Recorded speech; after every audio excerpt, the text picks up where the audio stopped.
Hello, my name is Marcus. I'm the compiler of a collection of therapy quotes entitled 1001 Windmills of the Mind.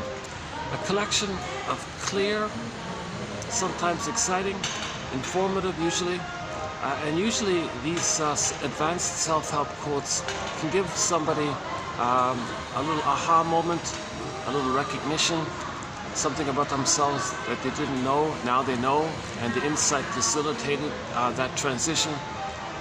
So that the image is Hermes flies across with a message to you, right? So these are 10,000 advanced self-help quotes taken from what's often called the psychodynamic or the psychoanalytic perspective, which long ago, as I understand it, was referred to by some as philosophical medicine or narrative medicine.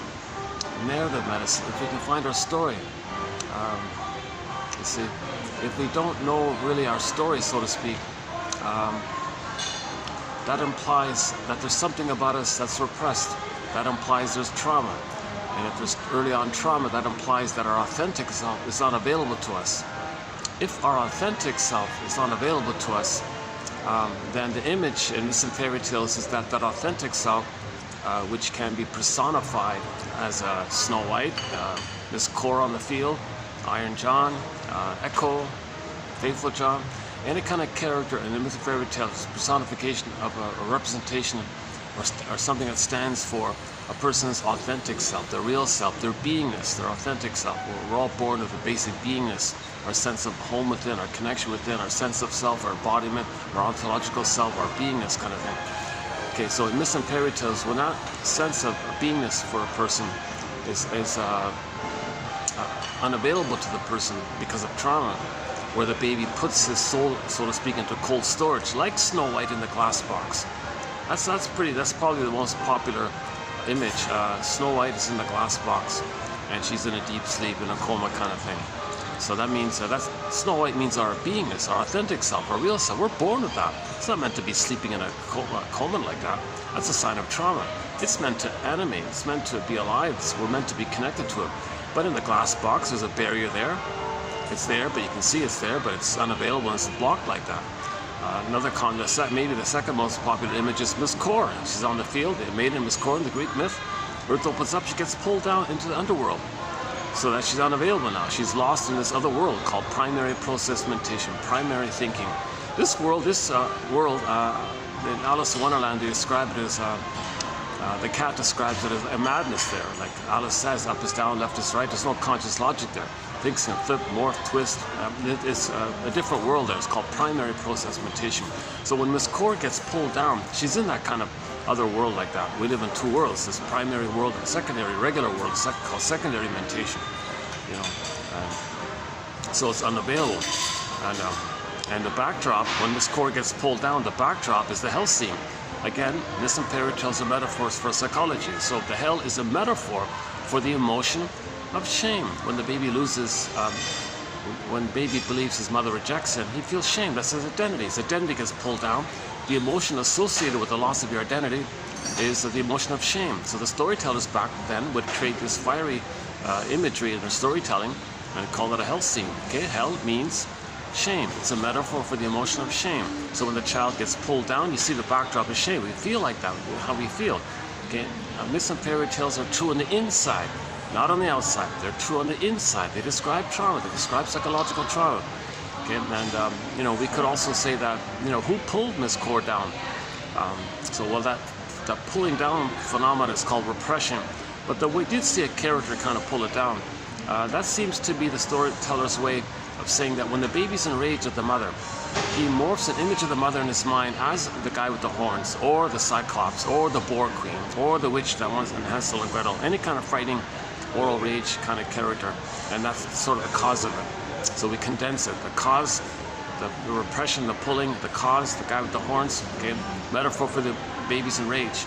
I'm still working on the hypotheses that the baby takes the image of the mother, the breast mother, okay, and then in his mind some sense of the mother, the first mother being like a part of the mother called the breast mother, and then now he's enraged at this mother by being shamed. Shame and rage kind of go linked like that. So when he's shamed, he's enraged, but he can't know that rage. So plus he's one with the mother. So if he's enraged, the mother's enraged. So now he's small, helpless, powerless. The mother's grand, powerful giantess, the big power one. So if he feels like an enraged, hungry wolf, the mother's an enraged, hungry wolf. Okay, now storytellers would associate the rage emotion with the flame. So maybe the baby feels that, looks at mother's eyes and says, oh, mother's enraged. Look, mother's enraged. And takes the fiery images of the mother's eyes idea, blurs it in, condenses it in with the breast. So you take it together, the breast, the eye, the flames of the mother's eyes. It's actually, we're not saying the mother is hurtful like that. We're talking about the baby's experience of the mother, the baby, how he feels with the mother. That's what counts. The mother's maybe just a little mistake, a little confused. She's not meaning to hurt the baby, but you gotta have empathy for the baby's situation. The baby's vulnerable. The mother's the whole world for the baby. His survival depends on the mother, and things gotta be perfect for the baby. The baby needs a blissful oneness. The baby needs heaven with the mother. If he doesn't get it, he's enraged. So he says, oh, look at the mother's raged, fiery eyes, blends it in with the breast image, and then the baby's in a state of the oral phase, meaning incorporating in, like oral, taking in, not just taking in food, but taking in the maternal experience, the relationship, the soothing, the experience of it, sort of like this sort of taking in kind of phenomenon. So the baby's sort of in this quote-unquote oral kind of phase. It's just a need, it's not a greed, but the unmet need turns into greed with the rage. So he takes the rage and oral greed, okay, takes those traits of his and automatically sees it as the mother's. Now the mother's giant, okay, memory, primary process mentation. So things are wildly exaggerated. So now the baby makes an imago, not an image, but imago. It's a made-up thing. The imago is mainly something to hold and contain the baby's projected traits of rage and oral greed. So the result is in his brain. He's got some kind of image of a monster, a guy with the horns, the boar queen, whatever. So now he's dealing with this devouring monster that wants to eat him. Like, whoa, there is no monster like that. This is called the paranoid schizoid mode of experiencing. So that's the theory, you know, he's so small and tender and vulnerable and helpless and powerless, he can't move, he can't ask for help. His whole life is in mother's hands kind of thing, and she's hurting him. Well, you've added it all up. She's, from the baby's perspective, she's basically a monster from the baby's perspective. But then it gets exaggerated because he attributes his rage and oral greed onto her. Because that's a coping strategy on the baby's end to not receive too many stress hormones. He sort of tricks his brain like that. Remember, the baby's in defensive mode. He feels like he's got to defend himself against the abusive mother and his own brain, which is responding. The baby would be flooded with too much stress hormones if he were to admit the truth that the mother's like that. So what he's got to do then is say to his brain, hold up, brain, I'm going to put this mother monster image in a separate psychic bin, and I'm going to hallucinate a goddess. And there's my mother brain. I'm safe. So he gets compromised like that. That's known as the famous splitting mechanism. He doesn't recognize like a normal one human mother. He didn't get that. He sees the mother as a monster, denies it, makes up a new one. Like now there's two entities and they're separate. He can't link it up together. He's got to protect the delusion so he can feel safe enough to feed safely. That's known as the famous splitting, the paranoid schizoid mode of experience and the paranoid schizoid mode of operating. So this is Melanie Klein, one of our mentors, for a theory called the positions. All babies may briefly, temporarily, in the first few weeks, begin in this paranoid schizoid mode of, or position. The position. No mother's perfect, so how does a baby deal with mother's imperfection? Okay, that's a monster, make up a goddess, and that's the paranoid schizoid. The mother's not dangerous, and the schizoid is no, things are exaggerated, and no, there aren't two mothers, and no, neither is all goddess or demon. It's just wild like that. Again, Alice in Wonderland, things are wild like that. So that's the primary process. The baby's in that primary process mentation. Now, in normal development with time, baby gets experience, and with age and experience, he finally gets to the place, oh my God, I get it now. Mother's like one person who's a human, who's not perfect, but I can tolerate, I can get it. I get the ambivalence, I get the humanness of it all. She's mostly loving, but she's not perfect. I'm frustrated, but she's the one who loves me and she hurts me. You know what? I can hold the two sides of the coin. I can see the two sides of the story here. The story is mother's partly loving and partly frustrating, but she's mostly loving, but not perfect, and I can hold it. I can handle the ambivalence, I can handle the confusion, I can handle the ambiguity. It's a little annoying like this, and it's complicated, a little depressive, because if I were angry at the mother, that means I'm angry at the one I love and who loves me. I don't want to do that, and I feel badly if I do that. I will make amends. So things are more complicated. That advanced phase is called the depressive position. So the paranoid schizoid graduates to the depressive position. Now that depressive position is needed. A child needs to enter in a depressive position for normal development. If the child's traumatized way early on, doesn't get there, okay, whoa, that's a serious trauma, because he's going to go through life with constant hypervigilance, PTSD, survival anxiety. It can blend into it can take the form of a personality disorder of the self, or something like narcissistic pattern, bully pattern, Iago pattern, one of the Stinger personality patterns. But he's always survival anxiety. And so if you say to somebody with one of those things, with one of those survival personality patterns, one of the Stinger personality patterns, you point out to them later on, that was hurtful what you did. Well, they're in survival mode. They're coming from the place. Okay, let's back up a sec. If the baby doesn't get enough love post 18 months, if the baby freezes up his soul, if Snow White goes in the box before 18 months, okay, that's a more serious kind of trauma. That's just a betrayal trauma by the mother. So actually, in the last video, yesterday I kind of went through it a little bit about the stingers and the clingers. I'm thinking maybe I got a very late start here today. I had to go to a different venue. I didn't want to come back to this place because this is the place that keeps pushing me to buy more drinks. So I kind of didn't want to come here anymore. But I tried another venue. I tried another venue. I started in on it, settled down kind of thing. And it's just too much traffic. It's just too many people passing by and all this. So I swallow my pride, or I'll come here, and if I feel the pressure, I have to buy a second drink. Fine, I'll buy a second drink. But it's kind of late now, so maybe I can just do the one drink thing. It's already, what is it, 4 o'clock? 3:10, yeah, it's already 3:10. But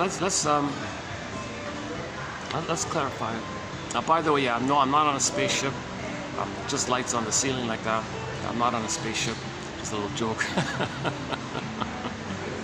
Kind of does look like the stars through the glass, through the sunroof, right? It's kind of funny, right? Wilfred Lay, in a 1917 self-help book, said in his self-help book to the readers, "Dear readers, at night, when you look up in the sky, you might see some stars. That's great because you have some vision, you can see some stars. What if you had greater vision? You might see more stars. What if you had even greater, excellent, better vision? You might see more and more stars." Kind of like that. Well, our authentic self is repressed and we're not aware of it. That idea of not being aware of it means it's dark. So we don't see what's going on. We don't have any vision to see what's going on. So psychoanalysis is an attempt to give us night vision. These quotes give us a lantern to find our repressed self. Those stars within that we can't see, we need a lantern to see so we can get it back. Healing and wholeness. Our authentic self is away from us. That's a fragmentation, that's a pain like that. We get endorphins, we sleepwalk through life. Okay, when we get back our authentic self, we feel more whole, hence healed, healing and wholeness. Title of John A. Sanford's book. Once again, when I say John A. Sanford, I mean specifically the psychology guy who wrote Healing and Wholeness. And he's the guy who did the very brave thing to put religious stories on the couch. And he searched for the psychological message of religious stories. So he did a very, very helpful thing there. And he always says that, if you hear a story, 9 times out of 10 or whatever it is, look for the psychological message of the story.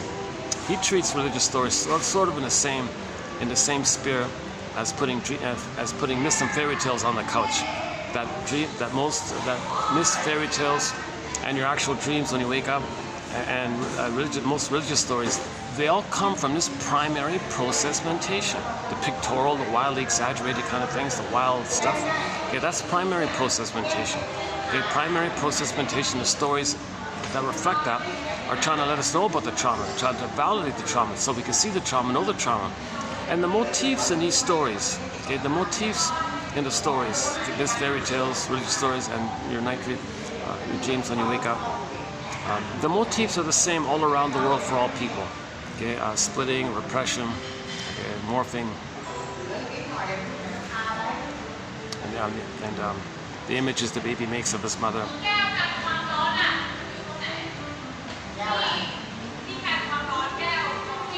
Sometimes the staff here, I'm sort of at the off. I guess this is their break. This is in between everything, so I think they gotta blow off steam sometimes. Once in a while it's quiet here when I do come here. Once in a while they kind of get a little loud like this. I might, I know myself, I can't listen to this for too long. I've tried it before. I would try to do a video through while that kind of loud talking is going on just near me. And I realized it kind of got, I didn't realize at the time, but I was feeling annoyed. And then I shut the video because I got annoyed. So I want to prevent that. So let me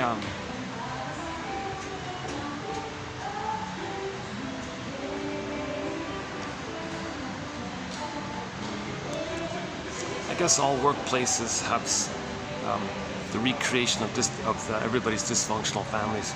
In a close working environment, chances are, in most workplaces, not all, but in most workplaces, you're pretty intimate, you're pretty close in a closed-in space, you're there all the time together. That kind of conditioning, there's a tendency for each person in the workplace to kind of transfer their childhood past into the present. Now the present is being a little distorted because you're seeing the present in terms of the unfinished struggle in the past, unresolved business in the childhood or something. So unfinished business with the mother, or sibling issues, or and authority with the parents and all this, and old fears from childhood can be triggered in current events. So now you can have anxiety. Anxiety means you're reliving the old ancient fears that you're not aware of. So and anxiety means you're not aware of the fear, but you feel fear, but it's a past fear. It's not usually a current outer fear. We're not talking about like regular, genuine anxiety about something in the future may or may not happen. We don't mean that kind of thing. Most anxiety is something in the present reminds you of some unprocessed, bigger fear in childhood which you don't remember. That's coming up like that. Yeah, that was a heated exchange there. I felt I was starting to feel a little.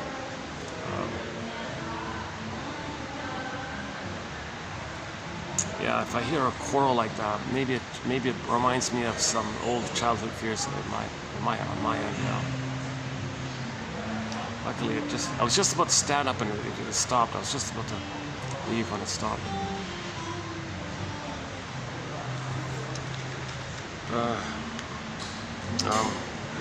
Let's wind up here. Okay, in this video, by the way, we'll be doing part 3 of TQ 2809. Is that DeForest's lengthy quote? So I'm doing a very lengthy quote at the moment.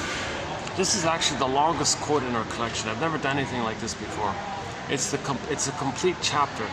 It's basically an entire chapter from her book, her one and only book. And I want to give her a little credit because I've never really heard of her before. And she's sort of the main person to preserve and promote Ferenzi's work. So she was Ferenzi's main student, and then later she became his student to become a shrink. And Miss Forrest was buddies with Ferenzi as well, so it was kind of nice like that. So she wrote a nice book summarizing Ferenzi's key points kind of thing. So this is one of the chapters from it. And Ferenzi has a more holistic, kind of a broader approach. He preserves psychoanalysis, but he wants to include more the feeling of it all. Some of the older guys are trying to be too scientific. He says, no, you gotta include the human empathy element of it all, but don't sacrifice. He's trying to balance things. He reminds me of Karen Horney a little bit. Karen Horney is sort of analytic, but compassionate at the same time. And Ferenzi is very valuable in our series here, because he's the guy that came up with the phrase identification with the aggressor, key important defense mechanism. A desperate measure that children do when they're abused. They become the mother. They act like the mother, and then go through life finding proxies to play their own innocence, and replay what had happened to them. If the baby's traumatized with the mother, oh cunning tale, whatever reason, mistletoe, malatude, mother's using the baby, mother's replaying her past in the present with her baby because she's trying to change her, she's trying to correct her past or undo the past, get a new past, get the love of she's in the past. So in trauma, we repeat with the fantasy we can change the past. Doesn't make sense because the present isn't the past. So we go through life with constant instant replays of the past, or new additions to the past, or recreations of the past, or reenactments of the past. Okay, and so the present, it's new setting, new place, new environment, new people, and all this. But the script is the same. That script was created in a time in the baby's life when the baby didn't know time. His brain doesn't know time. Unfinished business. He had needs with his mother, weren't met. That loop is grouped in that survival brain that doesn't know time. Now here's the thing, the child's life force is going to be devoted into this loop. So all the child's energy and motivation and life force is cycled into this loop. The original loop was, mother, I need your love. Mother said no. I need your love. Mother said no. And it's spinning around endlessly like this. Right? It's a huge conflict because you can't love life in the present if you get mother's love in the past. Ironically, you can't just say, well, I had a bad, unhappy childhood, I'll just be happy in the present then. It doesn't work like that. To be happy in the present, the psychic structure is the psychic structure, the memory in your mind needed is what's called whole object relations. I'm okay, you're okay, differentiation, the resolving of the splitting, having graduated into the presupposition where you can see the third side of the coin. That psychic structure within takes place when the baby slept, then those things develop. So that's why you're still stuck in the past, called unfinished business, unresolved with the mother. And you're desperate to kind of have a better outcome for the past. And the thing is, that brain doesn't know time. So it's just spinning it around all the time. And a process known as repetition compulsion, because the child has the need, the pain was there, so he's afraid to know his need, but the need is still there. But he has the need, and there's no time. All time is that time. A huge inner conflict. A huge inner conflict. The baby has the need for the mother's love. Mother said no. He still has the need. But the memory is of the pain. So he's afraid to know the need, but he has the need. This is called the inner conflict. A huge basic inner conflict, the wish and the fear. Imagine this conflict. Let's call it the cry for love. Okay, so the one line is everything's love or a cry for love. So let's call this the idea of everything being love or a cry for love comes from the idea that when a child goes through the developmental process where he's safe with the mother, separates from her, knows himself, age 3, he has his autonomy and all this, and he has an ego of his of where he can identify his unique gifts and his real interests and things like that, which he can express by being conscious of it. There's loving life, pleasure, path of heart, meaning, feeling, and he's enjoying things, enjoys at the console. That's the normal state of affairs. Temperament's calm, and you got the quote-unquote more human side of being human. You got your potential, self-action. You're more like in the area where you're meant to be, kind of thing. So you're loving life, kind of thing. So if you didn't get that due to trauma, well, then you're still crying because that's timelessness. So you're crying for love or a cry for love. So imagine that loop.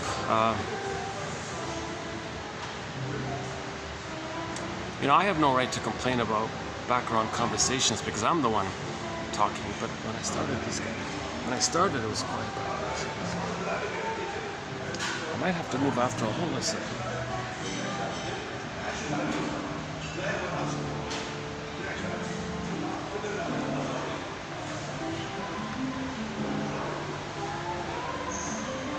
Yeah, they're settled in. A little bad luck. Just when I started, the group just sat down behind me there. It's funny, some days I'm kind of rested, I can handle things. Some days I'm a little on edge, and I'm a little jumpy or something. I get startled easily. That's too bad, eh? Where am I going to go? So let me think here.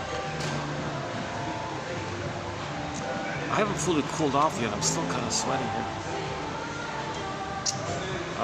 This is one of these days where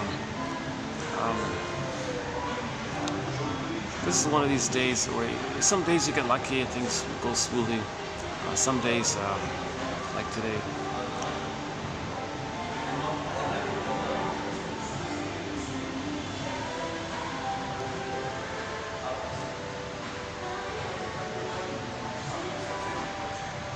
Maybe I can do a part of it on the 3rd floor. I don't like doing it there, but send it in. I realize I gotta carry the bag now. I can't just leave it here. Hold on a second.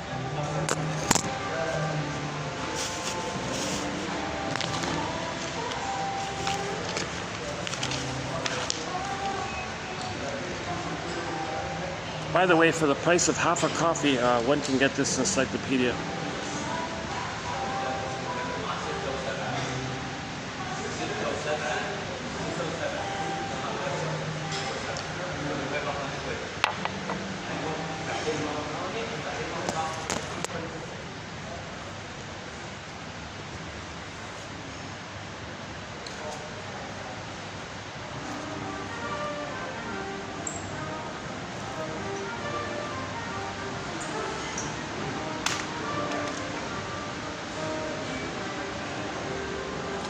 Unless, what if I just do it here?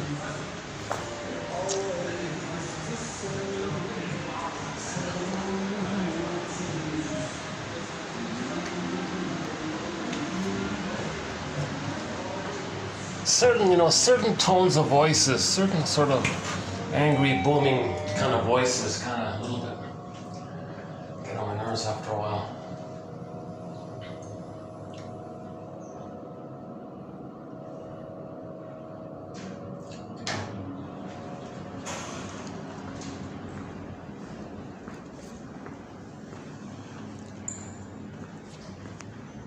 They're open. Yeah, okay.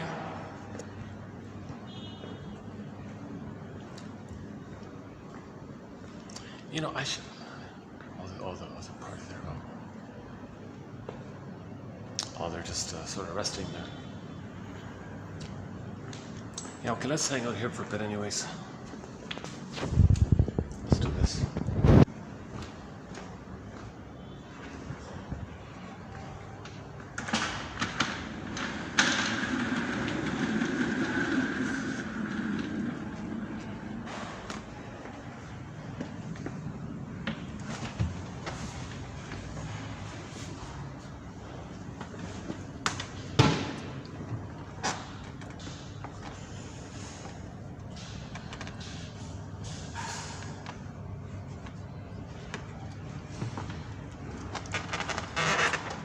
So let's quickly run through the loop issue. So imagine these factors: timelessness, need, the need, but no time. The need was unmet, but still having the need, but there's no time. What do? Imagine this issue being like the memory of that cycle. Baby cried for love, mother said no. Baby cried for love, mother said no. Imagine like that. And imagine this memory relationship. Memories are relational. Memories are relational. Imagine this relational memory. Let's call it the cry for love. Unmet need, cry for love, unmet need, cry. Let's just call it the cry for love for short. Imagine this cry for love grooved in on a 45 disc vinyl, those old vinyl disc music records. Those 45s only had one song on it, right? Side B is the same song as side A, or there are no grooves on side B. Oh, there's no AC here. Oh. Why is it so hot here? Well, maybe it is closed. I'm confused for, today's Tuesday. Let's see, what is it? Tuesdays, they're closed up here, these guys. Yeah, today's Tuesday. But they appear open, even though it says.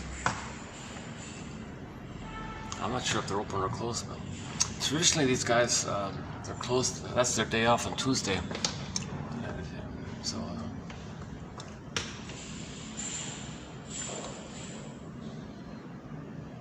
I'm not going to last here in this heat here. Yeah, it must be closed then.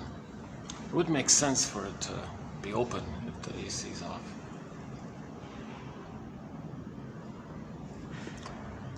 It's too bad I couldn't just bring up my own fan or something.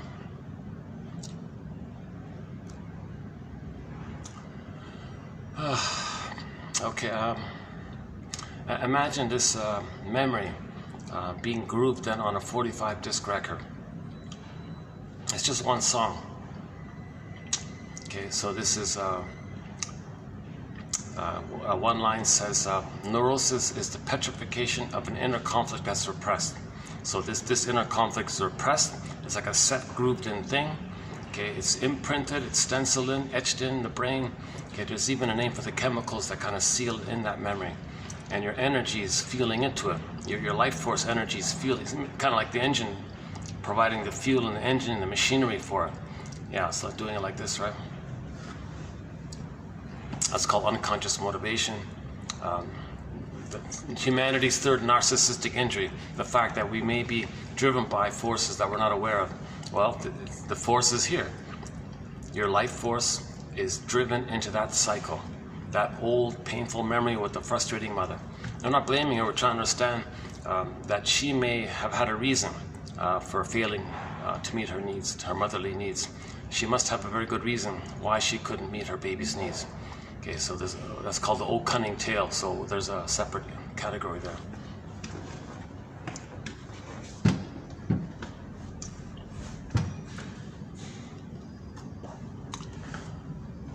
Oh, there's the lonely crow.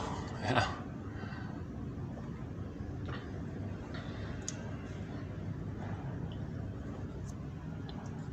Yeah, the crow is one of our companions. The blue jay, the crow, the pigeon, the heron, the loon, a few others, yeah. The mosquito, the bumblebee, the cat for sure, yeah. Both domestic cats and alley cats, yeah.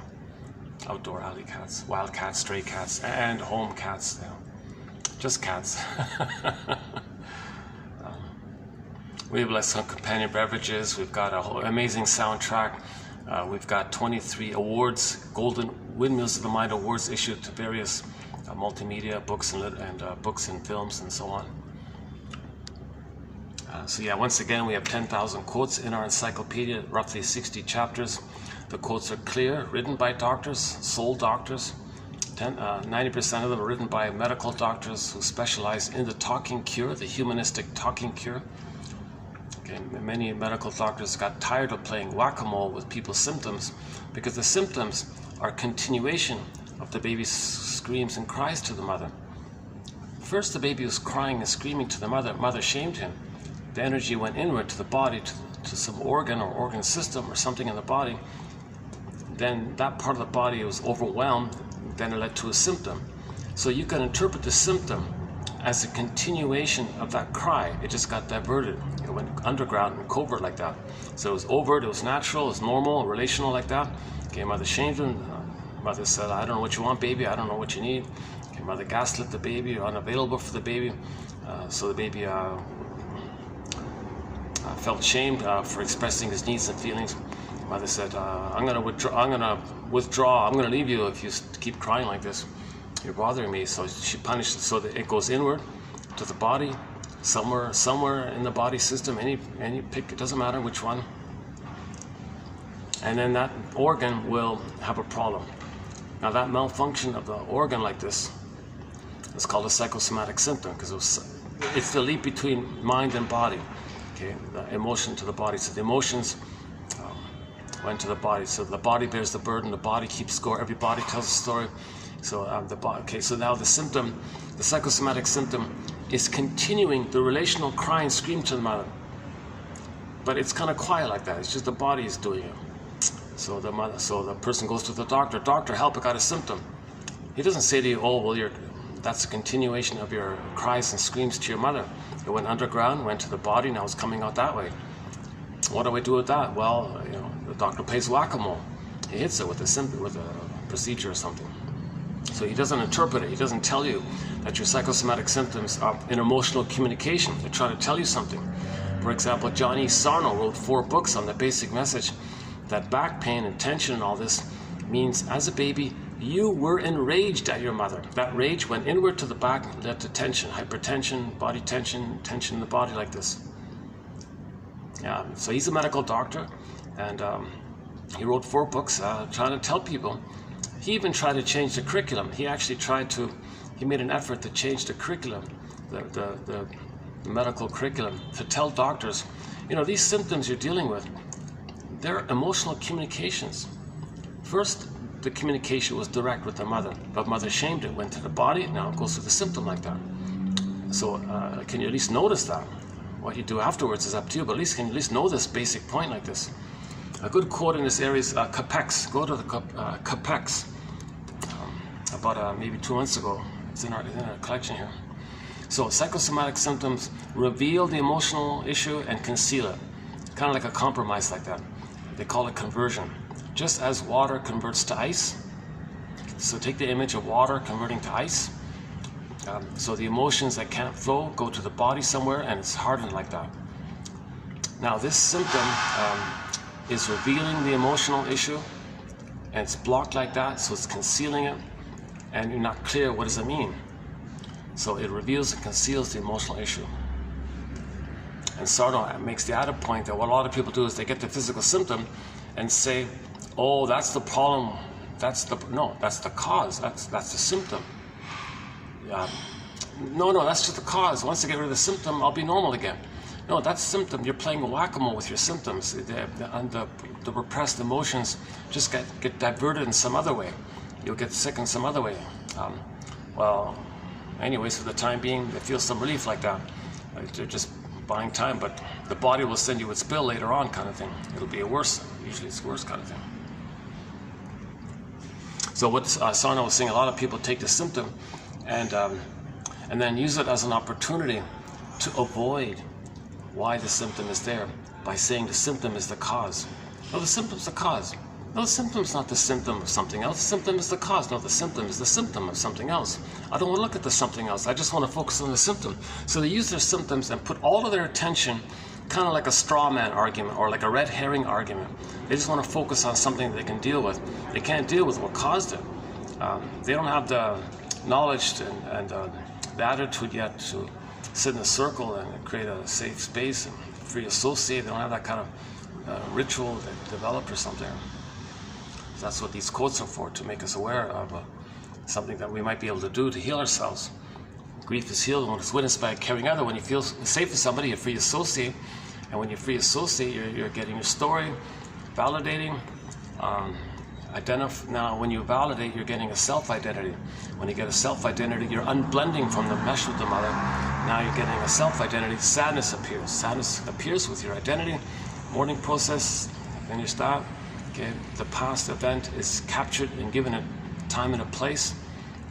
Now your energy, because of that, your energy can be free for the present. You have emotional freedom from the past. Now you're free in the present. And now after you do the sad, admit the greatest hurt of all, that mother failed. Admit the loss of who you would have been had you been loved and had you had your needs met and all this, and that all the time passed, and even feeling sad that the parents were like that they were traumatized, they never healed. So it's a 20-year kind of so-called working through kind of process called this hero's journey of midlife, the second journey of midlife. Okay, as you're doing that bit by bit, then finally there'll be times when sadness can run, when sadness can step back and joy can run the console, kind of thing. So in the Disney film Inside Out, first sadness had to get to the console, then joy can come back. So sadness and joy in the original 2015 first film Inside Out, they were at the console.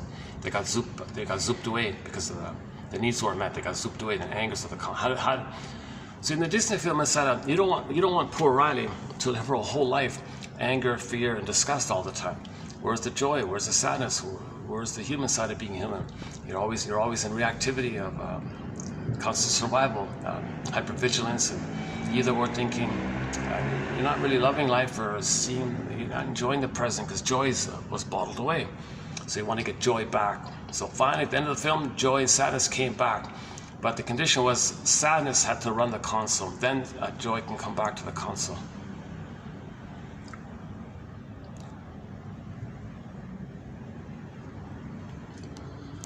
Oh, it's finally quiet. Oh my God. This is a real relief to get some quiet. My goodness. It's just constant 24/7 noise where I am, basically. You know, right now, in this moment here, right now, this is the quietest moment I've had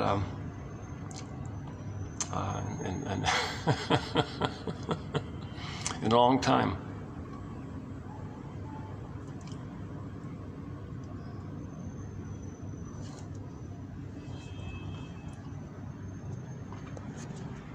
Okay, this is good to know. If this is really closed on, let me double check if this is really closed on Tuesdays, then that'll be a new thing for me. I'll come here on Tuesdays. Manager's very nice. They say, oh yes, you can sit here if we're closed like this. But if they're open, I don't want to interrupt any possible guests that they might have in there.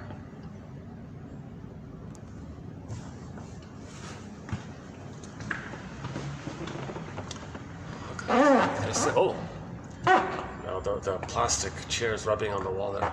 That's not good. I was hoping I could lean back. Jeez, my poor back. Yesterday I was doing this in an uncomfortable position. Okay, sorry about let me do my disclaimer. I have anxiety. Obviously, you've seen it by now, quite clearly.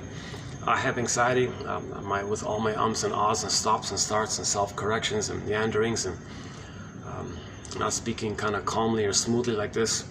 So you see my anxiety, right? I haven't been analyzed. I'd love to be. I would love to do the analytic process and get back fully my embodiment kind of thing. And not, oops, what was that? Hi.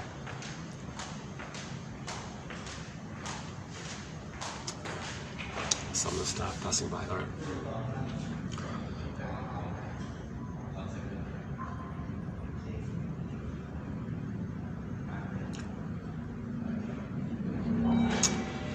Okay, where were we? Let's finish up with the loop, the record, the 45 record, the cry for love. So imagine this memory, that interactional memory where the baby was passive, weak, helpless, dependent, cried for love. Mother said no. Whoa, that's a painful kind of thing. But the need is still there, but there's so much pain. But the need is still there, but there's so much pain. But the need, you get it? So it's a conflict. It's suppressed. What do we do here? Well, let's groove this in on a 45 record. Okay. Enter Edmund Berger, one of our mentors. He puts it this way. Since this record makes the person neurotic, i.e. Your energies for the past. Yes, with your false self, your persona, your mask, you understand life, you can go through life that way, but your emotions are in the past. So there's a huge split here between your authentic real self and your real pure feelings. Snow White frozen in the past in a timeless glass box, and your false self just going through the motions of life. And yes, with your false self, you can still get 10 PhDs in.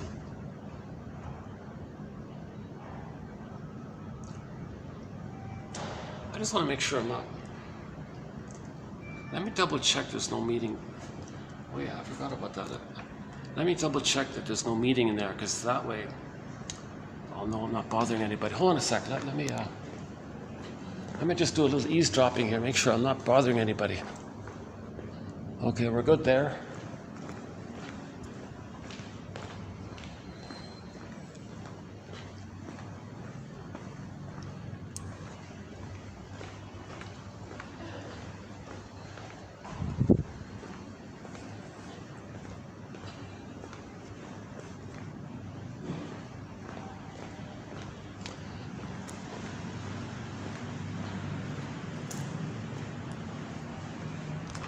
No, I don't hear any meeting in there, so it should be okay.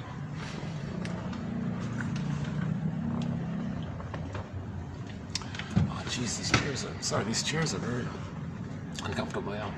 Okay. Yeah. So the record. If you're going through life just replaying that emotionally, that's kind of neurotic like that. You're not loving life in the present. You're not seeing people who they are in the present. You're not expressing your interest in the present because you don't have your authentic self to do so. So that's why you're stuck with this past drama with the mother. Come on, mother, change your ways. Provide the love that I need so I can know myself, kind of thing. Come on, mother, be a loving mother here. So they're not going to love life and enjoy the present. So that's considered neurosis. It's neurotic to do this, right? So Burglar puts it this way. It makes the person neurotic. Every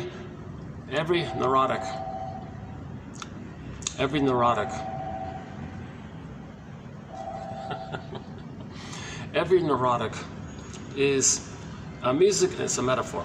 Every simile, analogy, or metaphor, teaching tale or whatever, every neurotic is a music enthusiast, but he only has one record.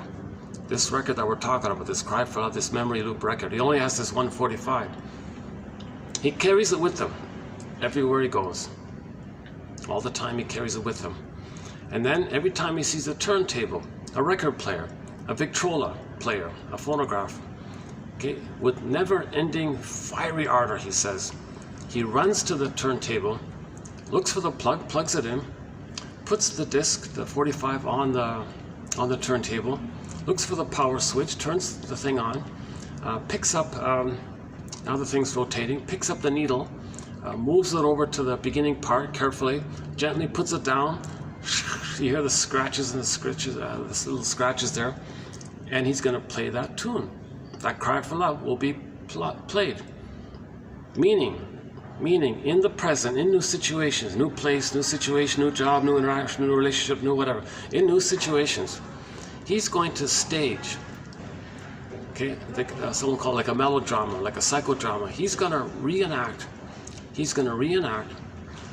that interaction with the mother in the present, using others as stand-ins, as characters. They call it transference, acting out, like actors.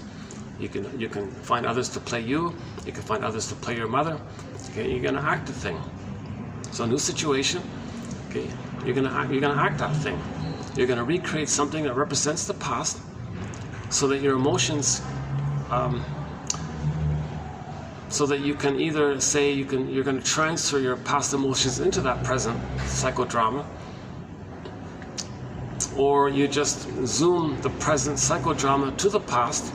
Well, however you want to say it, the point is he's going to cry for love again. He still has that need. How does he cry for love again? It's a pain to do it, but he's got to cry for love again. And he can't feel the pain of it, but he has the need for it. This is called repetition compulsion. So in the new situation, he's going to stage something like a theater of the childhood scene. Now the benign way of doing it is he'll play himself and expect others to be the good parent. That'll fail, of course. He'll try it again. That'll fail, of course. It's impossible. Nobody in the present can be the good breast mother experience that was needed back in the nursery. No time machines, no morphing machines. You can't change the past. But the emotions doesn't know that. The emotions thinks like a crocodile. There's no time. That survival brain thinks like a reptile. If there's no time, that's the point. And your energy's in there. That's called unconscious motivation. Like you're driven by this. So you're driven by this timelessness of it all. So you can't really reason like that. You can't really just talk yourself out of it, kind of thing. And you got to observe yourself by the inference. Like you got to stand back a little bit, like observe it all, and do the mourning process. Then you're on track, kind of thing. But you can't just tell yourself as you're reaching for the cookies in the cupboard, hey, wait a minute, that's not mother's sweetness. Yeah, that's, maybe you can pause a little bit. Maybe if you reach the point of ego strength, you can let it go, kind of thing. But generally speaking, you'll pause and do it anyways. You know, like because if you're triggered of the memory of not getting mother's sweetness, and you're reminded of that in the present, and there's some cookies in the cupboard, and you're going to transfer the need for mother's sweetness and into the symbol of sugary sweets as a symbol of mother's sweetness. So it's going to disappoint again, and that's the whole idea. It's going to disappoint. Whatever it is, it's going to disappoint the way it was disappointed originally. It was originally disappointed, so anything symbolic of that is going to be disappointing. So you're going to keep on doing it like that. That's actually the more benign way of doing it. It's actually easier to heal from that than the more perverse way. What's the perverse way, you may ask? Okay, that's when the trauma takes place prior to 18 months of age. The more benign way just mentioned is trauma post 18 months, but before 36 months. If the child was traumatized prior to 18 months, okay, things are more complicated. Number one, all babies think they're little gods up until 18 months. So if that's unresolved, he'll still take refuge in that, search for that, and he's kind of stuck in that place called infantile megalomania, egocentricity, narcissism. It's all about him, everything's for him. Doesn't have empathy or care, feeling for others, because he's in that state that all babies are in, where everything is for them. Okay, the baby in uterus, everything's for the baby. Okay, in the first few months, the same, everything's for the baby. Up until 18 months, everything's for the baby. The baby rules the world, owns the world's my oyster. The baby's sort of in this infantile God kind of place. All babies think they're kings and gods like this, basically. And if he's traumatized prior to 18 months, he'll still have that kind of a attitude that he's a self-sufficient superiority person or something. You see, so he'll search for that by rejecting his soul the way his mother rejected soul, because he didn't become the mother at the same time for the attachment needs. So if the trauma is before 18 months, it's a strain on the child. Mother's misattunement, malattunement again and again. Mother's using him. Maybe the mother wants the baby to take care of her. Maybe the mother's reenacting her trauma with her mother, where she casts her child into the role of her as a child and replays what had happened to her. So she's going to shame her child because her mother shamed her, and she's doing it so she can know that her mother shamed her. So she needs to use her child in this drama so she can see that what she's doing in the present is a communication for her to know of what happened in the past. So she might be using the child in her attempt to heal, in her attempt to get her story. But meanwhile, the poor kid is being sacrificed, so to speak. He's not being seen for who he is. He's not getting his needs met because the mother's this compulsion. Okay, iceberg metaphor. This you can't reason with her. She's got this. She doesn't see the reality of the present because all of her energy's in the past. All of her energy's in the past. So she only sees the projection of her unmet needs. She can't see the reality of the child in the present if she can only see her unmet needs, and that's all about survival. She can't think in the area of giving love and thriving and loving, being like she's in survival mode. She has survival anxiety. So she's not going to see or care about the reality of her needs of her child because she only sees her unmet needs. So the mother's unmet needs was when she herself was a baby, her mother shamed her. She identifies with her and is going to replay the interaction. So she has a baby and says, okay, baby, you're going to play me of when I was a baby. And I'm going to play my mother of when I was a baby. So baby, now you're me and I'm my mother. New situation. You're going to cry for love. You'll be the proxy of when I cried for love. So the mother evokes, it's called evocation of a proxy. The mother's going to evoke the child to play a proxy role character of her when she was a child. Okay, child, you're going to play me. I'm going to see that. I'm going to see you're going to need love. I'm going to play the mother shamed me. So I'm going to replay the thing. You're me, I'm my mother. You're me crying for love. I'm the mother who says no, I'm saying no to you. So she replays the thing. So some others are, it's called old cunning tale. Some others are still emotionally unavailable, emotionally EIP, emotionally immature parents, emotionally unavailable parents. Mothers are so blind to the children. Mothers are failing their children because their need, they didn't get their needs met to love their children. So they first want to deal with this problem with their mother. That's where all their energy is. That's where all their motivation is. They're not in a place to see their child and to be a mother for them because they were never mothered themselves. So they don't mother their child because it's a communication and a replay that she wasn't mothered. Intergenerational trauma. Sometimes it's called showing up to mother. One variation of this is some mothers are angry at their mother and they want to show her up. So she unloves her child and tells the world, look world, I didn't love my child. That's what my mother did to me. I'm telling you what my mother did to me. I don't remember this, but I'm going to show it to you. My mother didn't love me. I'm not going to love my child, she's thinking. And that's her veiled attempt to be the mother, at the same time express her anger at the mother while being her. So she's showing up the mother. See, my mother failed. You see, look at this. Look what I had to do to my child. Where did I learn this? I got to communicate what happened to me if I'm going to face this. I don't know what happened to me. I can only know what happened to me if I do it. So there's my child. I'm going to replay what happened to me. That's my attempt to see world. Look world. What I'm doing to my child, that's what my mother did to me. So that's her kind of veiled way to say she's angry at the mother. When a child sacrifices their soul in the attempt to please their mother, they have this secret thought, I'm going to get back at her kind of thing. So this showing up phenomena might be sort of in that area. I'm not saying it too well this time around. I think I'm missing it a bit.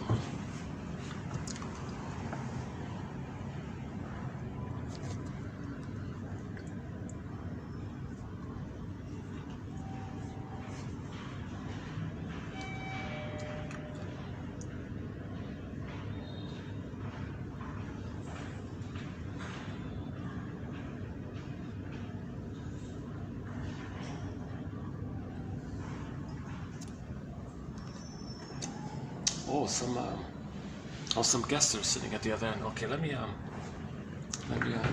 try downstairs. Hold on a second.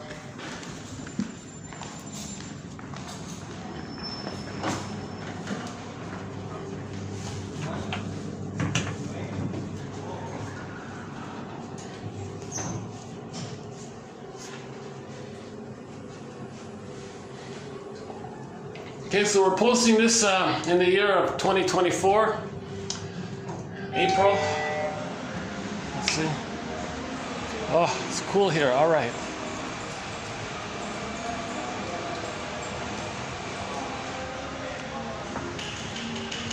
Hopefully things have calmed down. Oh, things have calmed down.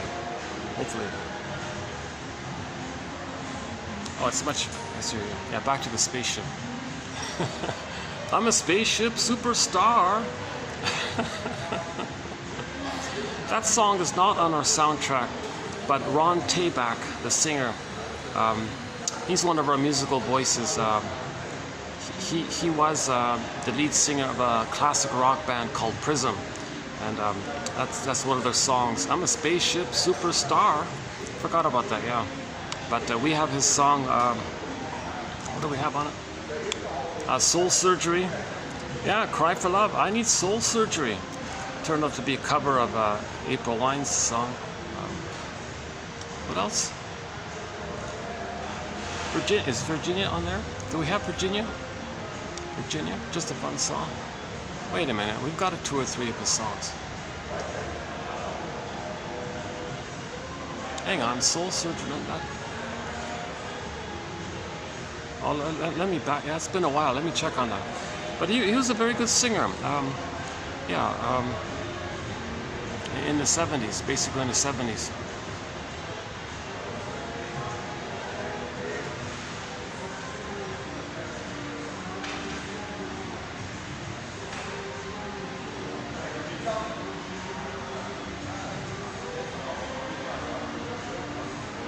I think his most famous song is called Cover Girl, about a sad story about a young countryside girl who got swept up into the world of this kind of dark world and all this, and some tragedy there. So yeah, he wrote a song about this young lady called Cover Girl because she ended up on the front cover of some magazine or something. Yeah, what a gruesome story that one is. Yeah, so you can... And there's a photo, he met her, like I think that's why he wrote the song, because he actually met her, and there's a photo of him with her, because they're from the same sort of town area, I think, the same little area there.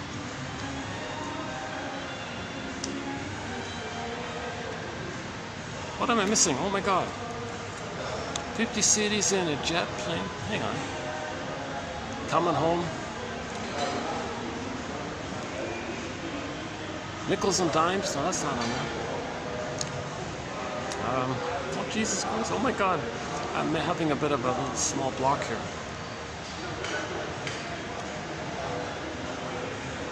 Vladivostok's a good song. The live one.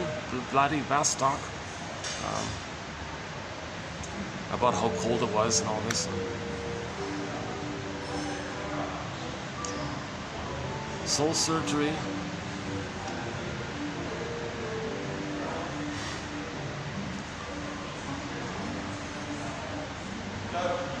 Virginia. I think Virginia. Maybe that's the one. Virginia. Night to Remember. Maybe that one's on there. Night to Remember. I'm I'm missing a couple of songs. Okay, never mind, not important. We have an amazing soundtrack. Lots of classic rock on there. You know, Street Heart, Kenny Shields from Street Heart's on there. You know, the Cashton Band, the Triumph Band, Rick Emmett Gilmore, those two guys. You know, Dan McCafferty, you know, a lot of songs from around the world. Deborah Mkaya, Assert, a couple from her. Ziana Zane, a lot of great songs. Katja Epstein from Germany. She sings our theme song, Katja Epstein, a German cover of Windmills of the Mind. And a long list, an exciting, fun collection of songs. So that, why did that? Oh yeah, because of the spaceship. Oh yeah, I just remember that. But it did play on the radio. You could turn on the radio, you'd hear Spaceship Superstar. It's a very popular. I think that's probably his most popular song.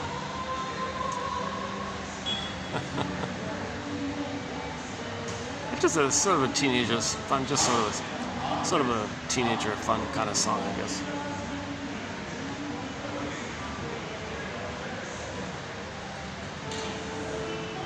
Yeah, okay, let's get back on track here.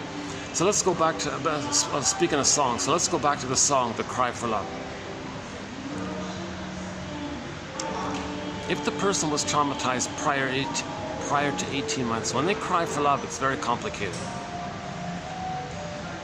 The record said mother shamed them. Now, when trauma takes place prior to 18 months, there's a thing called identification with the aggressor, frenzies phrase. We'll talk about frenzy in a minute. So, what does the child do in terms of attaching to his mother when the mother's hurting him? How does the child connect to his mother when that very mother's hurting him? And what does he do here? Oh my God. It's called identification with the aggressor. He'll give himself up, he'll freeze his soul and become her. That's a very desperate thing to do. To never know himself, and to always think like the mother, act like the mother, and treat him the way his mother treated him. Because part of the process is he's got to have an attachment to the mother, and he won't unblend from her because he never got her love to do so. So in the meantime, he may think that that's his way to please the mother, save the mother, have quote-unquote harmony with her, or friendship with her, today's quote, and maybe he can save the mother. If he imitates her, maybe he's saving her. And if he saves her, he thinks, if he can heal the mother, then maybe she'll change her ways and provide the love that the child needs so the child can know himself and have his identity. So in the meantime, to have a mother, he's going to imitate her. While he's imitating her, he hopes that by doing so, it's his way to get along with her, to please her, to save her. Again, no baby could make it on their own. What does the baby do when the mother's hurting him? How does he connect to her? Okay, fine, mother. If you're going to reject me like this, I have no mother here. The only way to have some contact with you is to imitate you, to mimic you, to be like you. So my mind is repressed. There's a vacuum there. Your mind is there. Your mind will be my mind. We'll be like one like this. That's a very severe sacrifice like this. It's called identification with the aggressor. To deal with the you-know-who, right? Because he gets the mother's power and he lives forever. State of timelessness. That's what that means. About that. This issue of living forever, because there's no time in the unconscious, so you live forever. That's all that means. You live forever. Because there's no time. There's no time. You're always living. You're living forever because there's never no concept of time. If there's no time, you're living forever. Put it that way. And the power of the mother. So now you feel more powerful because you're going to be the active, aggressive mother who hurts you. All you got to do is find proxies to play you and hurt them, and you're hurt. So that's why you feel this super extra power, this super extra wealth, or whatever, and you live forever like this. So-called deal with that Mr. Faust's story, right? Goethe's story.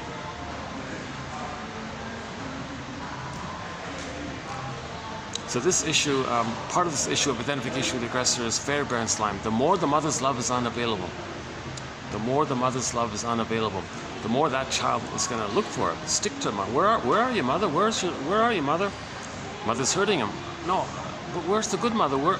It's empty here. Where's the good mother? I can't find you. The child's. It's called adhesive. They're already one, but the issue is instead of feeling safe to separate, because he's being hurt, the trauma bond, it has the reverse effect. They're going to get stickier and stickier.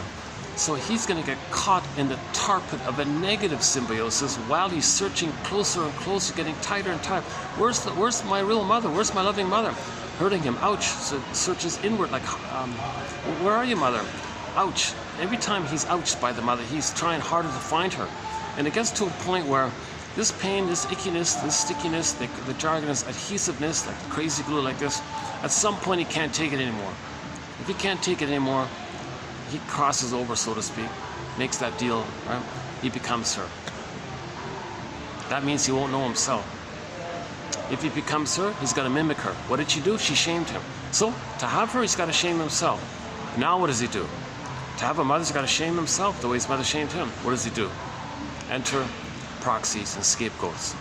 So when the person, okay, this leads to one of the stinger personality patterns: narcissistic pattern, bully pattern, Iago pattern, lower functioning BPD pattern, all these neurotic patterns, antisocial, all these troublesome patterns.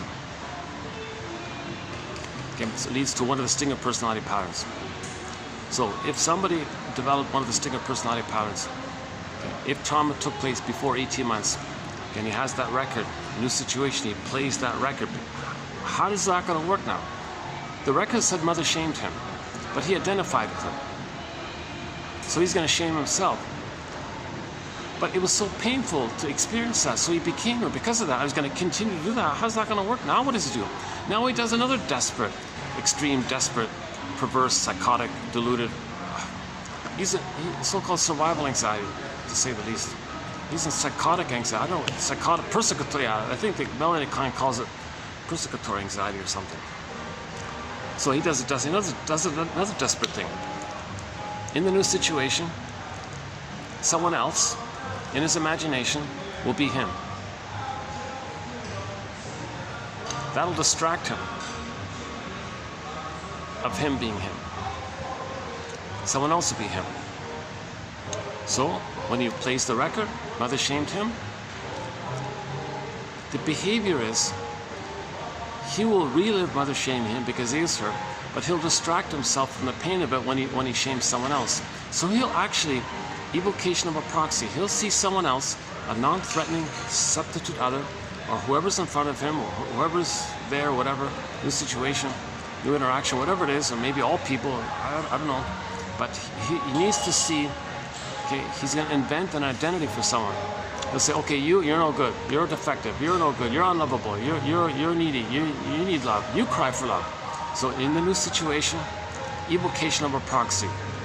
It's as if he's saying, okay, you're going to play me crying for love, all right, get it? You're going to be me crying for love in the baby. I'm going to see you as me, as in that timeless past place, as you're going to be me as a baby crying for love, all right? There's the setup, there's the psychodrama, melodrama. There it is. The other person is them crying for love as a baby. Meanwhile, the person doing this is going to be the shaming mother who says no to them, because that's what's on the record. So he replayed the record. He replayed the record. Okay? In every new situation, he plays the record. He recreates the record. But when the stingers play the record, they don't do it directly like the clingers and the pleasers. They do this more perverse, psychotic way. They find someone else to play them and shame them. They're shaming themselves. They're just replaying it. So they're both shaming themselves and shaming others. Hence the idea of them being the stingers. They're hurting others. Now the victim of all this, the scapegoated proxy one, they can't say, hold the phone here. I'm not you from the nursery. Why are you seeing me as you from the nursery? Well, you're vulnerable. You look weak. You need something. I hate that. Well, wait a minute. Well, I'm me, and I'm not you needing something back then. I don't care about that. You got to be me as a baby who needed something. I need that. I need you to play that role, okay? Because I'm going to play the mother role who says no to you, who says no to me, who says no to you. I'm doing both. And a poor proxy person can't say, well, wait a minute.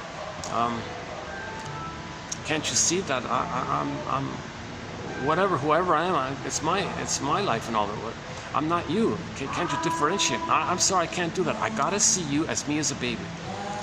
So he's gonna shame the other person with their dark humor, shaming humor, put down humor, humiliation humor, sardonic humor, bitter banter, these shards, these little verbal, even if they use advanced vocabulary or witty, clever, smooth vocabulary, even if it's veiled, they always gotta see someone else in a no good way. Disparaging, belittling, mocking. Oh, yikes, what happened here? Oh, this is okay. Okay, some of these automated computer call. I just got one of those bots, these computer things that call you.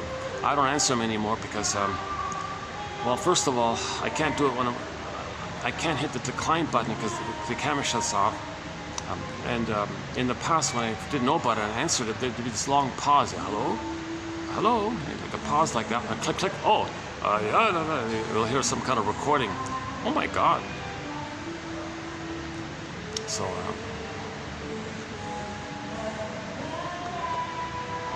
I'm noticing something. Yeah, when I'm recording, why does that call while I'm recording? But when I'm not recording, I don't get those kind of calls.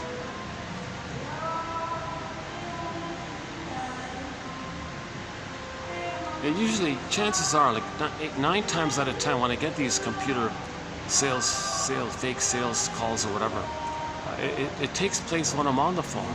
So these computers know when I'm on the phone. How do they know that? I'm not filming live here. I'm not online. Oh no, I am online, but I'm not using the internet. I'm connected to the internet, but I'm using it. I'm just filming. I'm not live filming. So how does the computer know that I'm just filming, but I'm not using the internet? That seems to be the thing. Maybe the computer thinks that's the way to increase the chances of my answering if they know I'm actually using the phone. Okay. That's a relatively minor thing here.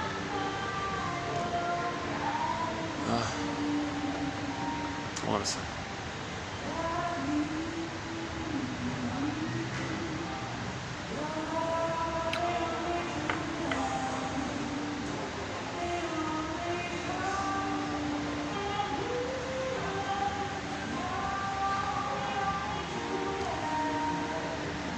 Okay, that's just part A, by the way.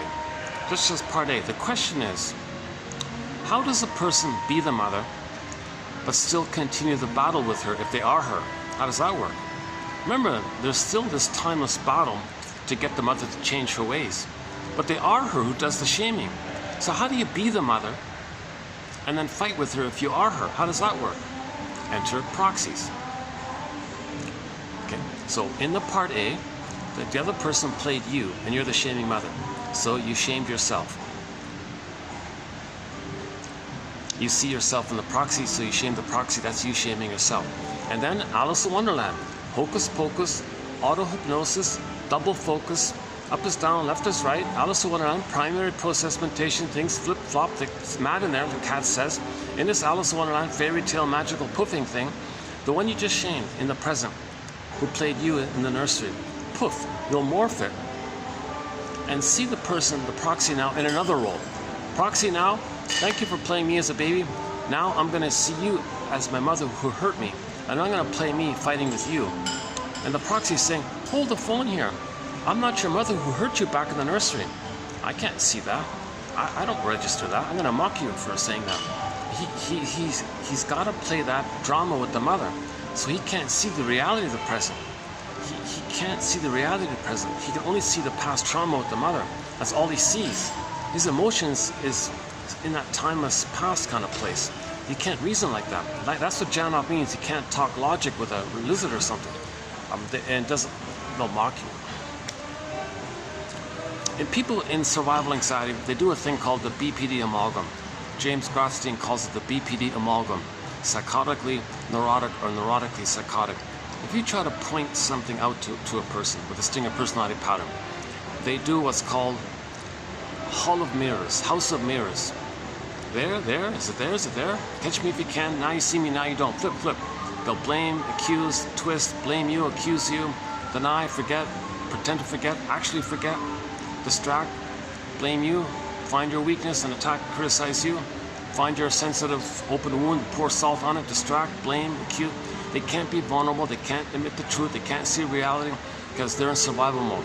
They're in the mode of a baby with the frustrating nipple mother, the breast mother.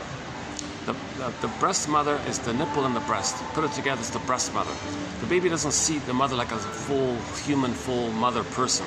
He's mainly relating to the breast mother in a utilitarian, need one way kind of needing kind of thing.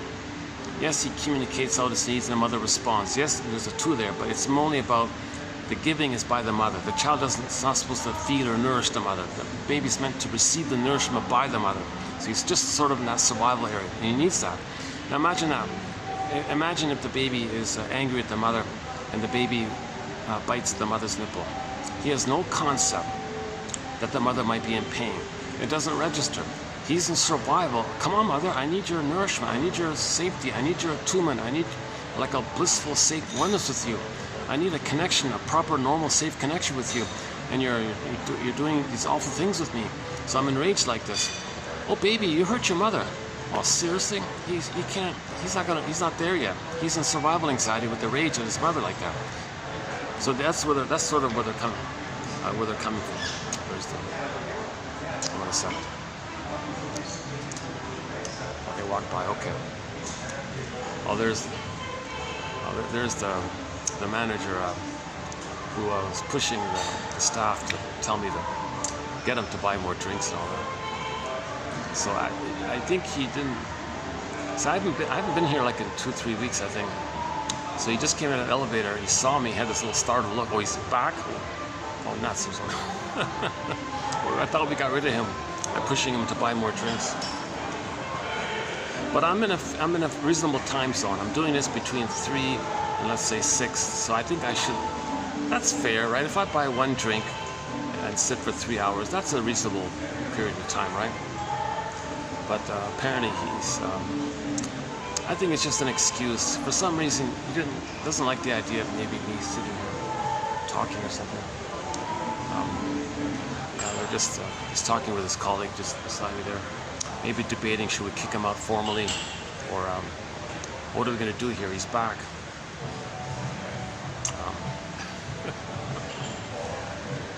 It's mixed messages. They don't directly. These manager guys didn't directly tell me, sir, you're talking too much here. I kind of don't like it. Get out of here. They didn't do that at all. They kind of like instructed the staff there. Why don't you get them to buy more drinks? Come on, tell them to order more drinks. Maybe that'll push them away, kind of thing. So the staff were a little conflicted like that about that. They didn't want to be the gopher henchman for the other guys.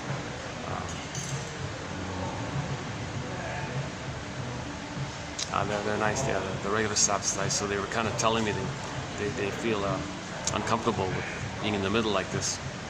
I said, okay, thanks for letting me know. It's good enough. I won't come back anymore.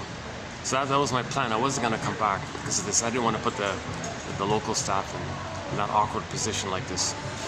And I don't want to be in a place where if I'm not welcome, if these kind of guys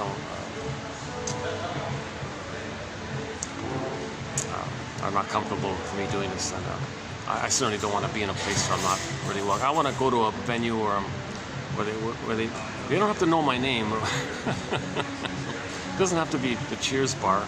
I never liked that show anyway. Forget that. I want to go to a place where people, oh, welcome, nice to see you again. Something basic like that. Not this, oh, you're here again. Are we still there?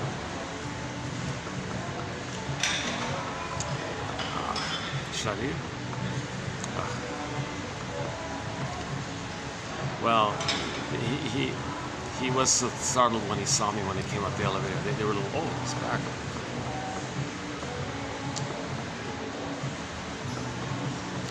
Okay, let me think for a minute. Hold on a second.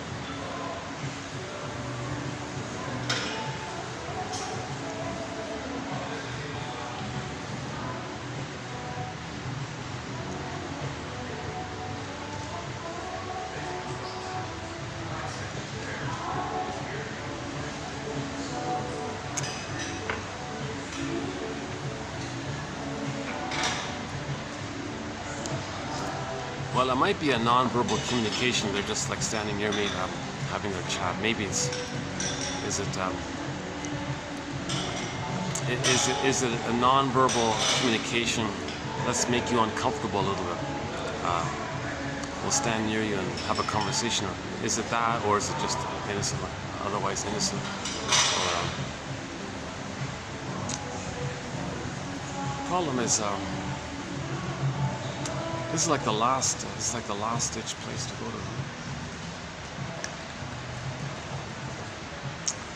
Let me see. It's still there.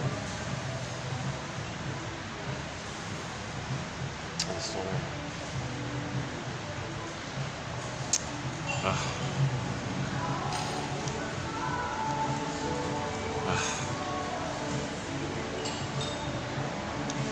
I'm fairly confident they're not going to be interested in self-help quotes, and I don't think I can. I did chat to the two guys once. I let them know. Like, I told them what I'm about. Like, I'm hosting these grief work. It's about grief. I told, like, how do you mourn losses. I think, yeah, the simplest way to do it is, it's a discussion of Inside Out. Pete Docter, the guy who made Inside Out. In effect, he's a soul doctor, you know, teaching people emotional literacy. And he said it, that there's a huge neglect of inner life, self-awareness, self-reflection, getting in touch with yourself. There's a huge neglect like this. Everybody's doing this outside in, this grabbing on the outside, trying to get an identity. It doesn't work like that. You got to live from the inside out.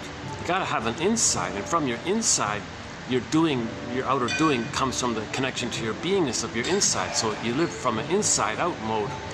A lot of people are saying, well, I don't have my inside. I'm just grabbing an outside. Maybe that'll give me my inside. It doesn't work like that. Grabbing something on the outside that's symbolic of mother can't be the actual mother that was needed back in the nursery that allowed you to have your inside. It doesn't work. Symbolic acting out, greedy and hoarding or envy, these things don't work. Symbolically looking for mother through food or cookies or cigarettes or material or money or things or possessions or avarice or hoarding or buying or shopping, these things which are like symbolic possessing, it's not the actual receiving mother's love possession. Like, you're not getting mother's love goods by looking for material goods. It can't be mother's love goods for the past. Plus, there's no time machine. Plus, there's no morphing machine. Plus, you can't change the past. So you're doing this symbolic stuff to know that you didn't get mother's love. Emotional eaters, eating cookies, that's meant for the person to know they didn't get mother's sweetness.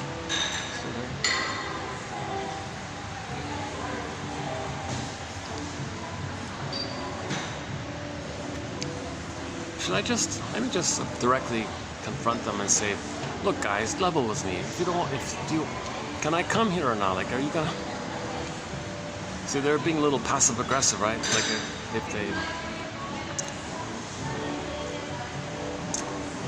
Like, if they're annoyed with me here, it's a little passive aggressive to ask the local staff, nudge him out, will you, for me, please?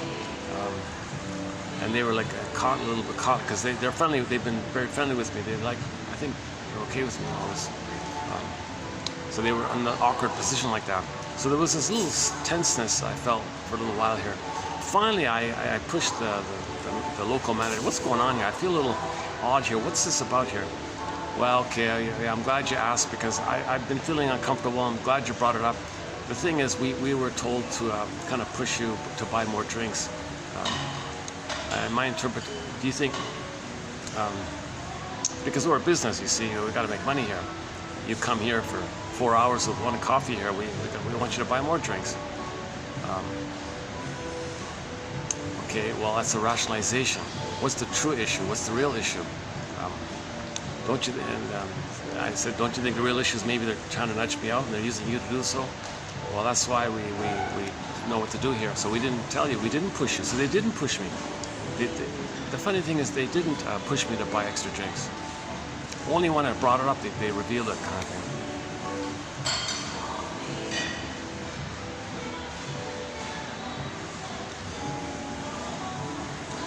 But this is the only place that's quiet like this. I mean, this is the only place that's kind of like has an off time like this.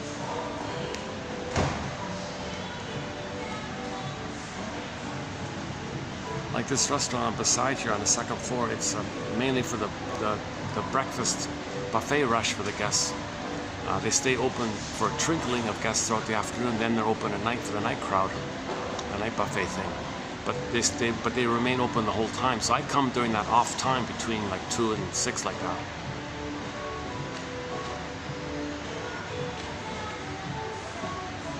And I usually leave before any of the first dinner guests come in. So I'm kind of in that little window like that. So I didn't feel like I'm interrupting anything.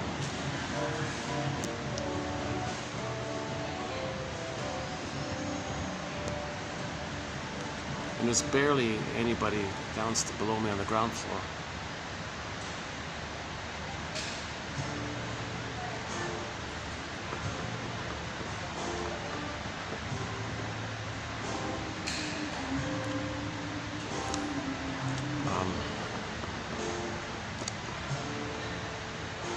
Actually, there is another little restaurant about a 15-minute walk from here.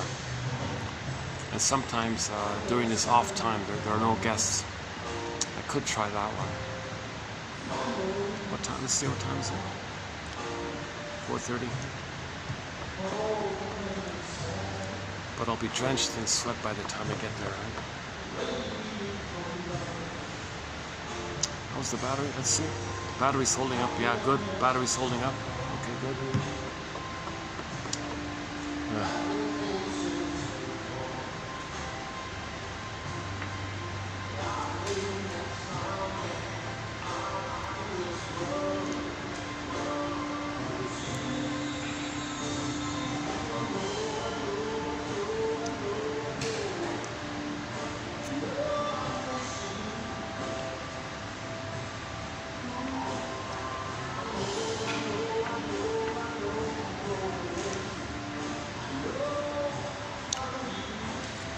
Oh yeah, speaking of music, romantic songs like that, I just noticed, just literally like a minute coming out when I shut down the phone. Oh, Jim Croce passed away. A folk singer with two big hits, I think. The two main songs I remember was the Operator one. Operator, can you help me make this call here? I've got my old girlfriend's number on the matchbook, but it's kind of worn out here. She lives in this place. You see, she ran away with my best friend like that, but I still miss her. I want to call her, and I want to tell her I'm okay without her. I'm lying, of course. But operator, can you help me dig up that old number? Oh, say it again, operator. I wrote it down, but I can't see it because the tears blotted the ink on it. He had this sort of sentimental, deep missing of his past girlfriend, who left him for his best friend, kind of thing. And this is all in a phone booth with the operator. Operator, can you?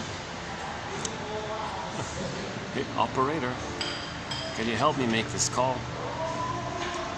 That was a touching set. I remember that one. Yeah, it was a big hit in the '70s. His other famous hit is called. Oh, Time in a Bottle. It's another slow, like what you're hearing now, that kind of stuff. If I could stop time and put time in a bottle, and if I could freeze time and live in this timeless place, I want to be it with you. Again, symbiosis. Symbiosis. You want to live forever in that blissful state. So somebody with that kind of... There's the joke. Say, we spend the first 9 months of life trying to get out of the womb. The rest of our lives trying to get back in. So if somebody recaptures some of that blissful state, there's that temptation. Would it be nice to live in that kind of Garden of Eden kind of place? Time in a bottle. Yeah, so he just passed away. Jim Croce, is that right? Is that how you pronounce it? C-R-O-C-E, I think. It sounds very similar to what you're hearing here, like sort of like a James Taylor, or whoever this guy is in the background. Yeah, so check it out. Operator. Slow, sad, romantic songs. One about yearning to be in a blissful state with a girl forever, time in a bottle to capture. The other one about using the telephone operator as a grief counselor, basically.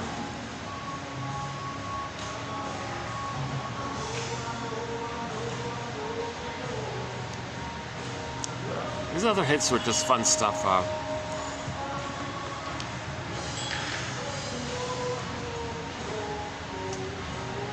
Something about a junkyard. One's about a junkyard dog or something.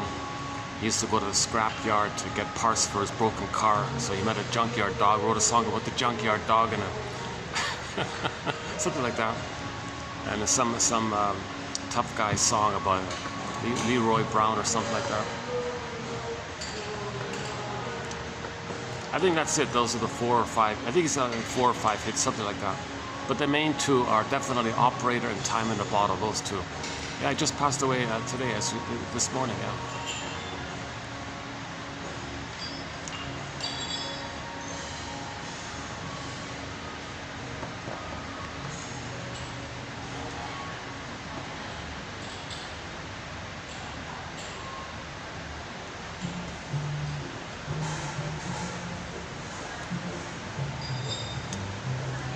I'm not sure if I should just push through and stay here. Maybe I can let them get used to me. Maybe they're annoyed with me a little bit. Maybe if I just come once a week kind of thing, maybe they'll, all right, I'll kind of got used to it.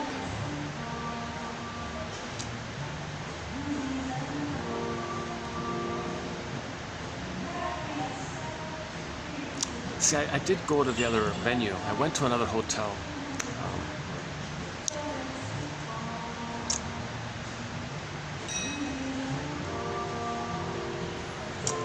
No, it's not. It's like being in a busy, popular coffee shop or something. Just traffic. It's like being in the middle of a mall or something. It's just constant activity.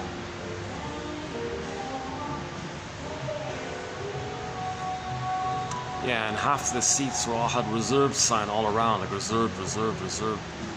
So I thought, oh Jesus Christ.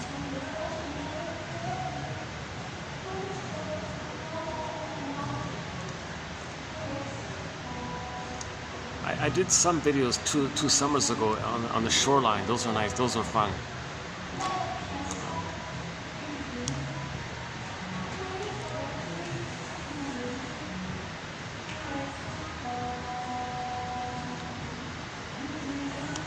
I'm still lingering. I'm still feeling like a part of me says go. Another part of me says, oh come on.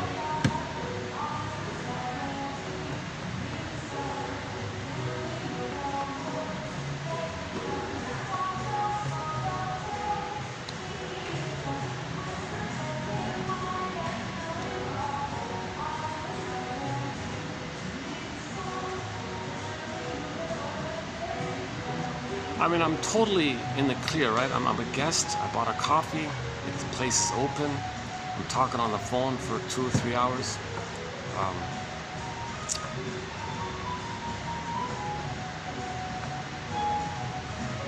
I'm dressed neatly. I'm not, doing any.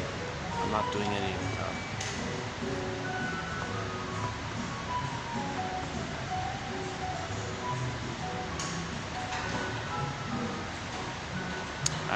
not bringing a boom box and playing loud music, right? I'm not talking too loud, I don't think.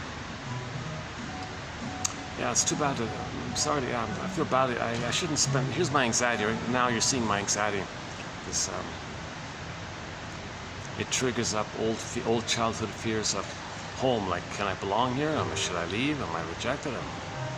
So this benign little stuff, this relatively harmless, benign stuff. At the moment, it can trigger some older fears. That's called anxiety. In the childhood, there may have been times in my childhood, before memory, like before I can remember, where I must have felt, geez, do I belong here? Am I wanted, or should I leave? Where am I going to go? Yeah, I'll bet 10 to 1. I must have had what I'm feeling now from the past. I feel a little calmer, just as I thought that in this moment. Things make sense now. See, what you're going through in the present, you want to look for the prototype of the bigger version of it in the past. Something benign in the present brings up stuff in the past, and you're feeling it in the present. So that's called triggering, right? Something minor in the present. It's not a real issue, it's just a minor thing, but it triggers the bigger thing in the past. So you want to make that link, past-present link. What's coming up from the past now? What am I being reminded of? What old pain that I experienced as a child that I'm being reminded of? You know? Yeah. Now that I've done that, I think I'm in the clear. I think it's okay. I can keep on going. Now I'm thinking more reasonably here. Yeah. I can continue the video here. It's okay.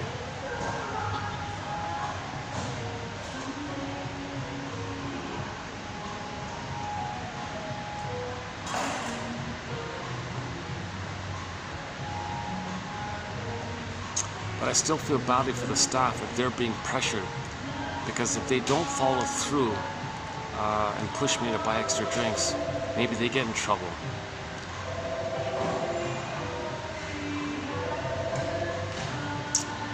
So I still now here's another issue's coming up, right? Somebody's helping me a little bit, and I should protect them a little bit, right? So,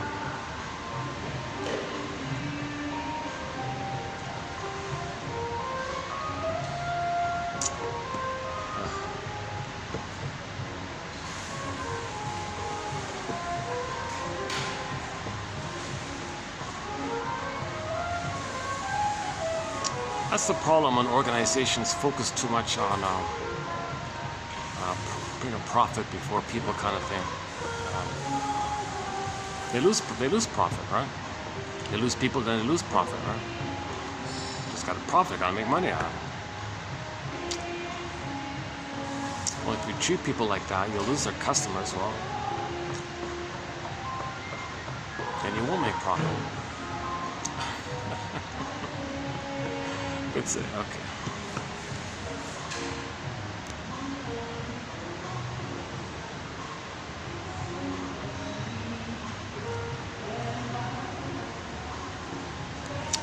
So now I got a second round to deal with, right? The first round I dealt with.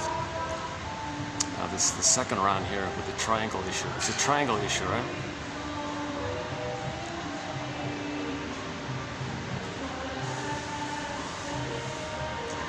Maybe the locals know it's not routine, it's not normal. We don't normally do this. We don't normally go around pushing guests to buy extra drinks. So they resisted it because they've been in the hospitality industry their whole lives, kind of thing. And this is like strange for them. They don't. So why are they? It's not natural to do this kind of thing. So maybe there's a resistance on their end like this, and they don't want to change who they are. They don't want to change their decency to be a so-called flying.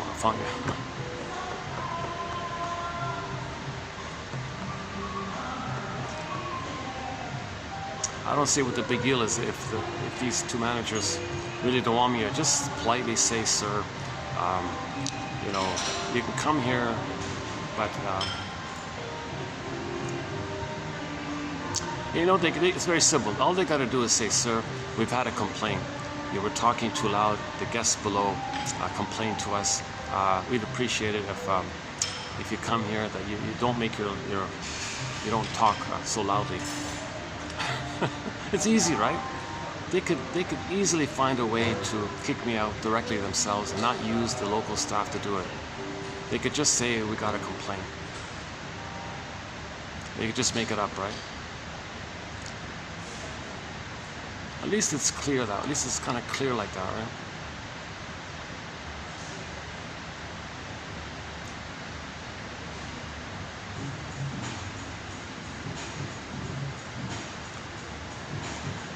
Or better yet, they can just say, I feel uncomfortable hearing you talking. You know,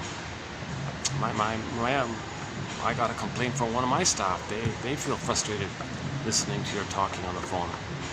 And you're sometimes here for 3 hours like this. So I don't want to lose my staff because they feel uncomfortable in the workplace. I want to protect my staff. Okay, great. Okay, I get it. That'd be okay, right? They can make it up like that.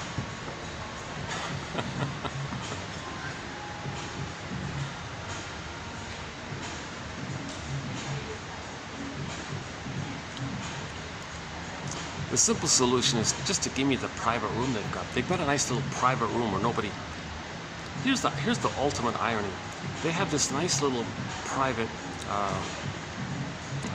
room that some guests use when they have their meals here, just at the opposite end, facing the other wall of the building. I was able to use it a few times in the past. Just send me there. Just put me in there. Everybody's happy, right?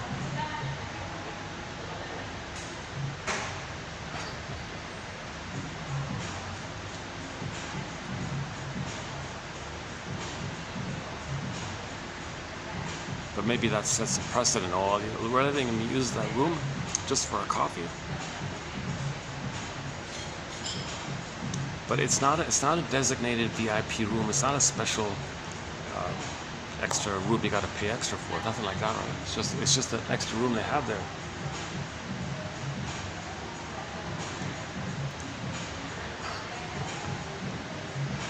Oh boy, this is crazy. I'm spending all this time talking about this awkward moment here. I would feel relieved if I went to the other venue, wouldn't I? I got a feeling I'm going to keep on mumbling on like this. So let's do that. Let's pick up here. We'll go to the other venue, give it some more thought, and see how it works the next time around. Okay, so I'll walk with me for about 10 minutes. I'll be drenched in sweat, and we'll settle in at another place here. Hold on a second.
Yeah, thanks very much. See you next time. Yeah. Have a nice day.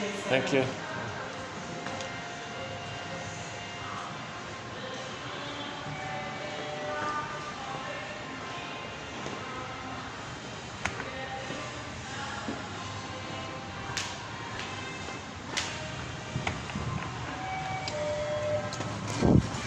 Yeah, they should make that guy the GM. That guy there. That guy who just said bye to me there. He's the.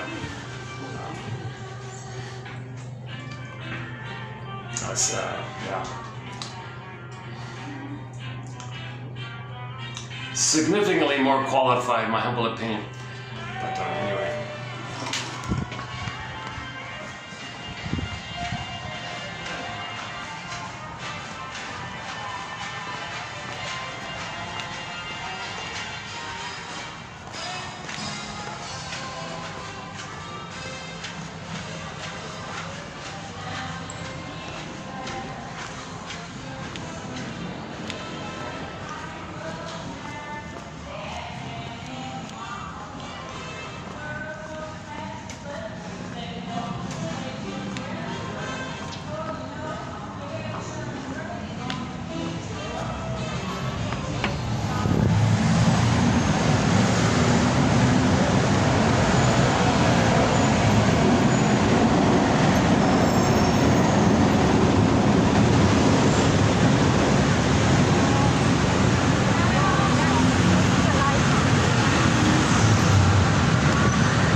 fast forward this video a good 15 minutes.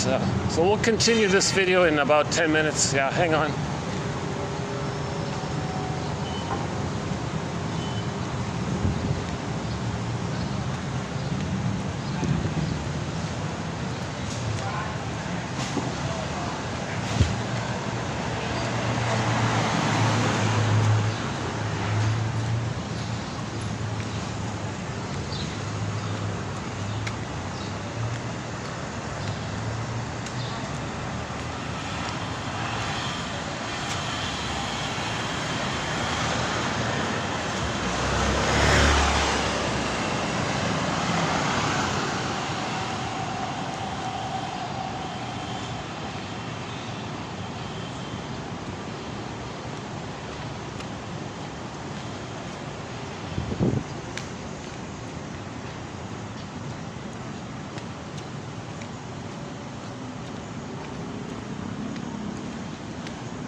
Yeah, truth is I'm still processing the emotions that are a little bit triggered up, to tell you the truth. So I'm feeling a little kind of some old, a little sad, to tell you the truth, for some reason. So old childhood fears are coming up, but I'm not fully clear of what they are, but I'm feeling the emotions of them. So that's, I thought I partially processed it, and then I realized the second round of it. So yeah, that's what I'm working on, yeah. I'm working on the second round. The first round, yeah, that was good.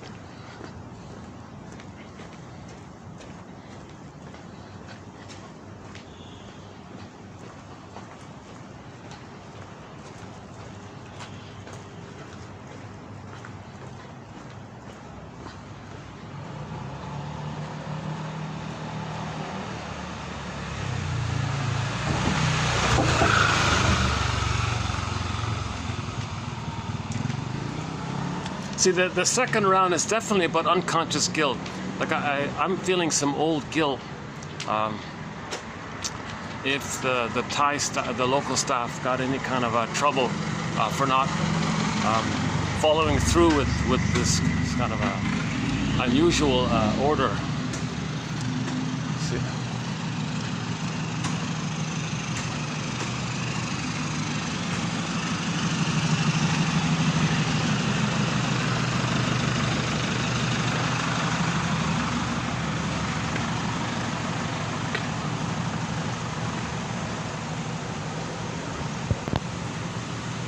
I mean, how would you feel if you had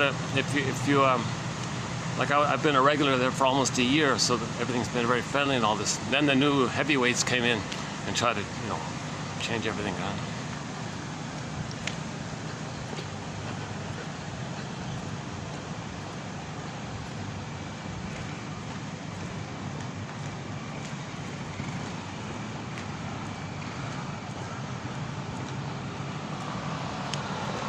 But there is a contribution on my end. I do get the possibility that my talking might possibly interfere with somebody around. I don't know. I've asked around. Everybody said, no, we don't hear you. It's fine. I think that... Okay, here's this other little place here.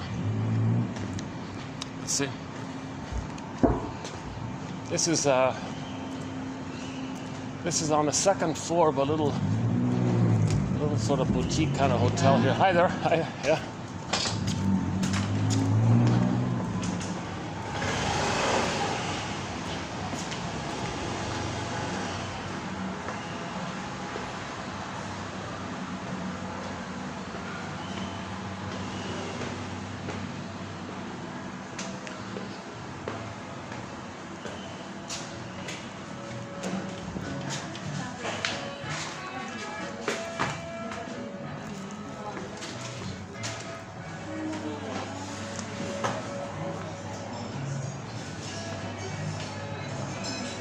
Oh, they got people. Oh, hang on. On second thought.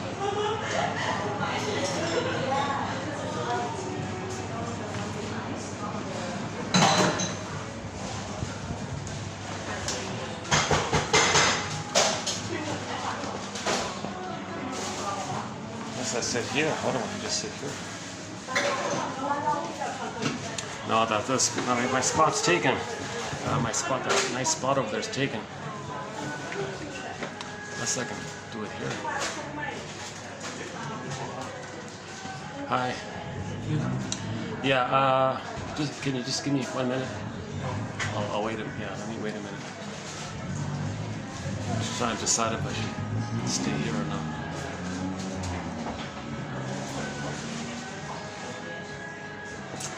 Is this gonna work?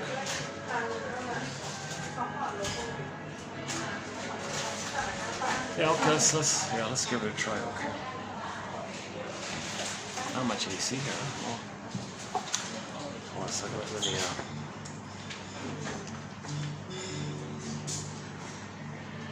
Purple Galaxy Space Wallpaper. That's new, yeah. Check out the screen there on the restaurant, YouTube screen. Oh, okay. Incredible views from space, Mexico. Oh, that's nice. Yeah, well, that's good. That's a nice thing they got there. Okay, hold on a sec. Let me order something here.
Okay, great.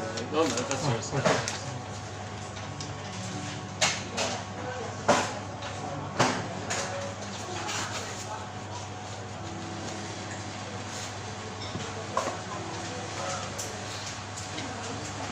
Okay, we'll be doing these quotes here in a minute.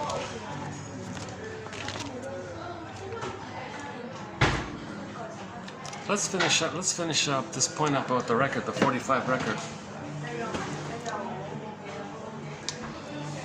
Amazing aerial views of the Earth.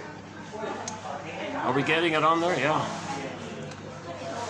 Am I pointing it right? Hang on, where is it? Is that it there? Calming lanterns. All right.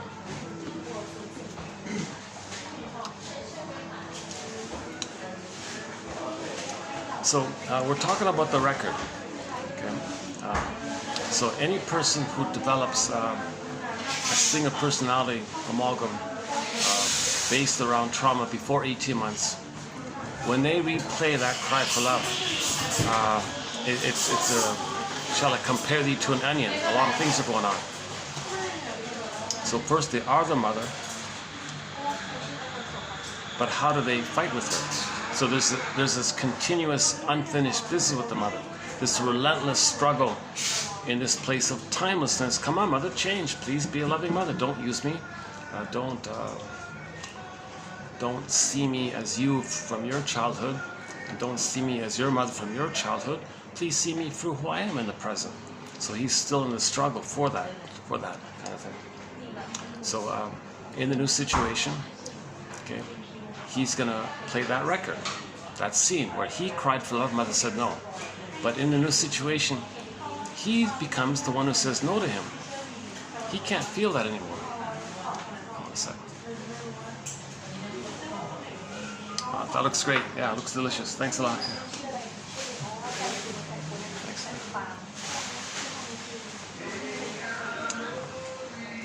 Look at that, eh? It's half the price. It's half the price here. Look at that, yeah, exactly. It's half the price. Same coffee, huh? There it is there, huh?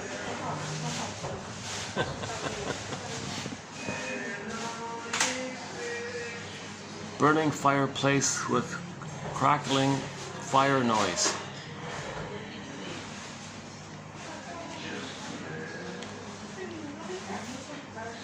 That's a great idea for a restaurant to have these nice images in the background. That's a great idea.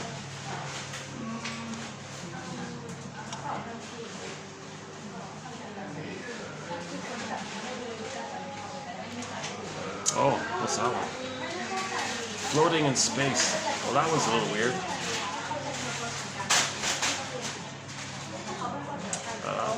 That's a made-up one. Oh, jeez. Yeah, that's a weird one. Yeah, so let's go back to the record. So how does the person replay the record? So in the new situation, they're the mother who says no to them. So they gotta find someone to play them to say no to. So someone else is seen as them as a baby wanting something, needing something, being vulnerable, being sensitive, being needy, and they say no to them. You do it with your dark humor, shaming humor, put down, oh, you're an idiot, you're a fool, you're whatever. You just find some way to devalue and belittle them, because that's what your mother did to you from your perspective. Number two, you want to hate their vulnerability that you see. You're going to hate and be envious and hate it. So because you believe as a baby, mother hated your needs. So you're going to hate the needs and feelings of others. So if others show needs and feelings, you're going to hate it because you're the hater now. Mother hated your feelings and needs and you became her. So in this situation, when you play the record, okay, you see someone else has heavy feelings and needs and you're going to hate it. You express that hate with your dark humor, shaming humor, put down humor, etc. Okay, and that keeps you loyal to the mother, one with the mother, trying to save the mother. Okay, enter Morton Keeson, 2291 and 92, about dysfunction being trying to save the mother, protect the mother, etc. Well, that's a nice one. Winterscape vintage art. Are we getting it on the? Is it showing up there? Just above the tin, the tea tins.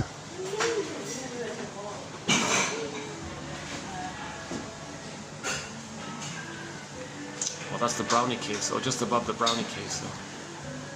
Yeah, the brownie. Yeah, I had it once. The brownie. It's okay. Yeah. Oh, that's a nice one. Look at that. Oh, wow. Some nice lagoon there. Oh, you can't. Yeah, you can't see it, right?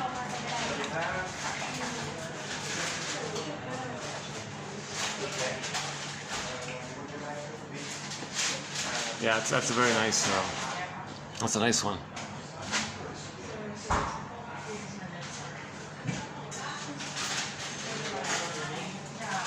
Yeah, it'd be interesting to know which specific place. Oh, there's a New York City drone. Oh, there's a drone flying over New York City. That one.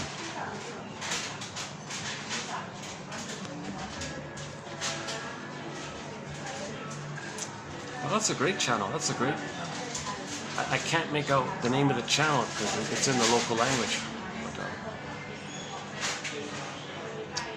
yeah, now it's getting distracted. Now I'm distracted all the time. What's the next one?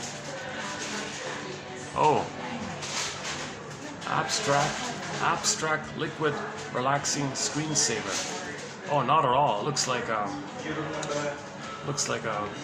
appendix or something. Yeah. There's nothing relaxing about that one. Oh my goodness. Looks like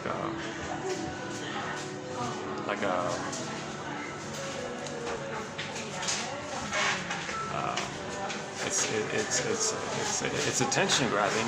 It's the next one. That one's okay. That one's wildlife animals in the rain. That one's okay. Okay, sorry, let's go back here. So, new situation. Okay. First, someone else is going to play them. They're recreating the scene. So they find someone else to play them as a baby crying for love. You're the mother now who says no to the proxy who's playing you. You're saying no to you. That's part A. You're being the shaming mother. But how do you fight with her if you are her? Okay, flip, flip, morph, morph, twist, twist, Alice in Wonderland. But when you assign that proxy person into the role of your shaming mother, and you can be you now, fighting with your mother. Now you're going to see the one you just hurt. You just shamed your innocence, and now you're going to attack it in the proxy person. This person is like freaking out here. What are you doing here? I'm not you. They can't say to you, I'm not you from the nursery, nor am I mother who hurt you, and now you're blaming me and wanting to control me. What's going on here? This is called perverse thinking, psychotic thinking. Okay, that's the now the person's not aware of this. If you bring it to their attention, they'll survival anxiety. Okay, the BPD phenomena, house of mirrors, hollow mirrors, blame, flip, accuse, twist, etc.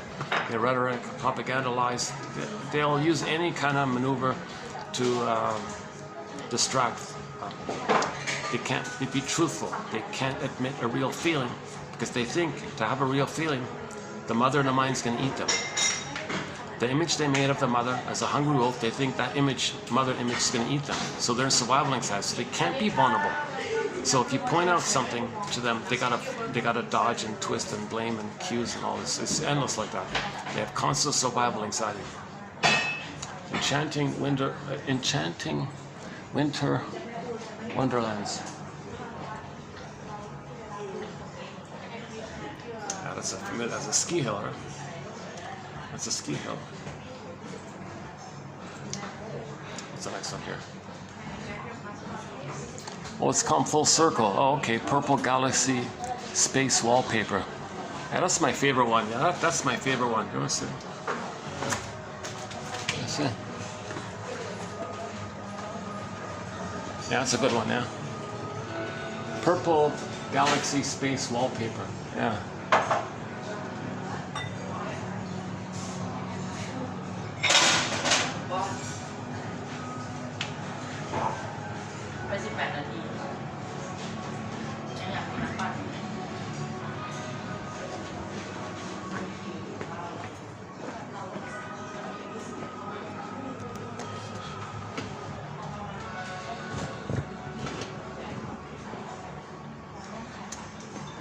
Okay,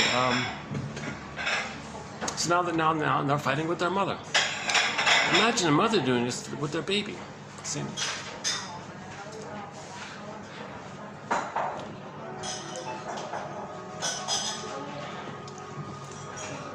So, what are the source points of all this? This is what we're going to read now. Okay, I'm going to read through Izette de Forest's chapter entitled Reconciliation, a Creative Achievement. Now this was written in the 40s or 50s, so keep that in mind in terms of languaging.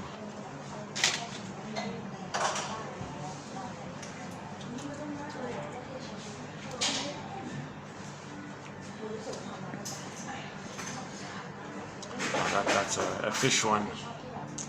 Well, this one's okay. Alpen relax. Alpen relax.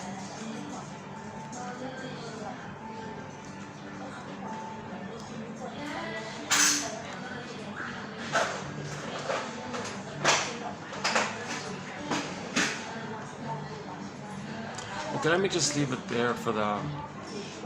So what I've just provided up this time, it took me forever to get through it, but it's just a portion. I just provided a portion of some of the important underlying points that we're trying to deal with. So let's read Izette's quote here. Her first name is Izette. Interesting first name, right? Izette. Her last name is DeForest with one R. And one T also. And she was Frenzy's client. She went to Frenzy for help. He helped her. She said, "This is great. I want to be a shrink like you. He said, okay, I'll train you. He trained her, and she became a very good, a successful therapist in her career. And before she passed away, collected her few articles into a book called The Leaven of Love. So what I'm going to read is from that one book of hers called The Leaven of Love, the yeast of love. So the metaphor is just as the yeast can enliven the flour to become a puffy, full bread like that, well, love can do the similar thing with our lives. It can enliven us and all this. The leaven of love. Okay, so here we go. Okay, it's not perfect or anything, but it's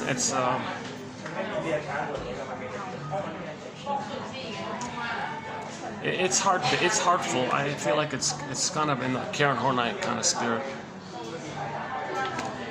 She opens the chapter up with a quote that says, "Disharmony for human beings is unendurable." Part of the reason I agreed to sit here because I noticed that family is just starting on their desserts.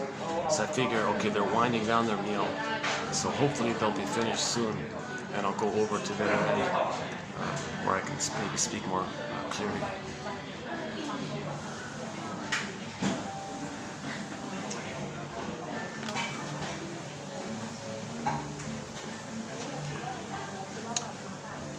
Yeah, disharmony for human beings is unendurable. It's not meant to be like that. No baby's meant to be born to become dysfunctional and neurotic. That's a result of the baby trying to find some way to get along with the mother. He sacrifices himself in the effort and is enraged at it. There's a self-help book entitled, "Do I have to give up me to be loved by you?" The baby is asking this. The little baby coming out of the uterus. "Oh, mother, what's going on here? Do you need me to sacrifice my soul and put Snow White in a glass box to please you and accommodate you? Is that what you want? Jesus, mother. Well, I want to get along with you, so I'll do that." So now we're into disharmony. It was meant to be harmony. Now there's disharmony. Now how do we get back to harmony? Called reconciliation. Human infants are born into the possession of a loving environment, generally speaking. This is like in broadest of terms. Huh? This is a continuation of the wholesome uterine existence. But it may last only for a few days or weeks. But it does represent the security which all therapists, sociologists, pediatricians, doctors, etc. impress upon us as necessary to a child's health of mind, body, spirit. These specialists in human relations often say, in one way or another, quote, "Young mothers, your children must be given love, or else,"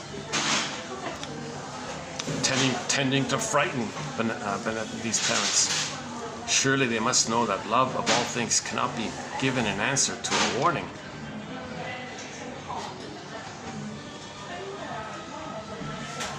It's not going to work if you say to a traumatized young mother, "Look, your baby needs to feel safe with you, or else that child will be messed up." You think that's going to work? She's driven by her iceberg, her own life force in her loop of the record that she's replaying. She's only being driven by that. Just a simple thing that you say outwardly is not going to change this whole drive like this, whole engine like this.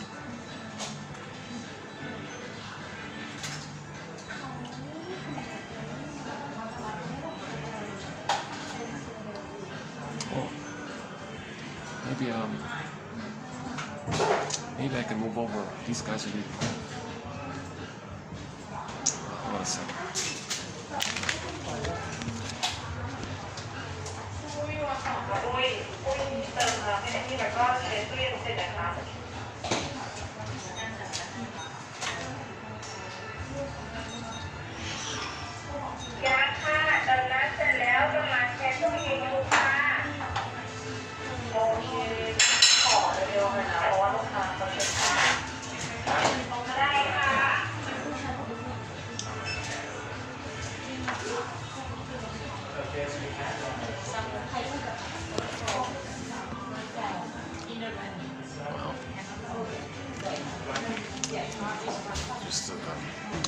someone just like right in front of me, like 6 feet in front of me, standing having their drink.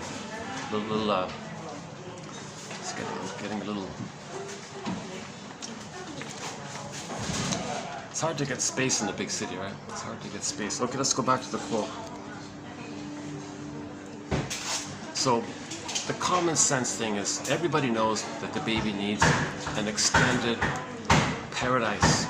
However you phrase it, the babies need an extended social, interpersonal womb with the mother. The babies need a continuation of that uterine life. The Garden of Eden, Shambhala, Shangri-La, Avalon, Nirvana, Paradise, okay, so whatever you want to call it. The baby is in this blissful state of being in a blissful oneness with the mother. He's happy, he's blissed out, no interruptions to his needs. The power of the mother he thinks is his power. He thinks he's a king or a god and all this. So he's powerful, he's happy, he's in the Garden of Eden.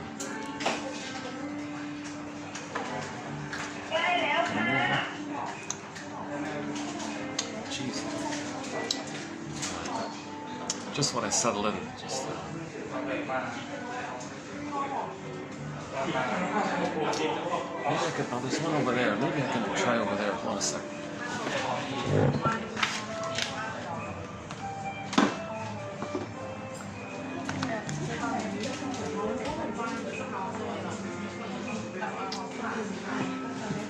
What about here? It's not gonna work.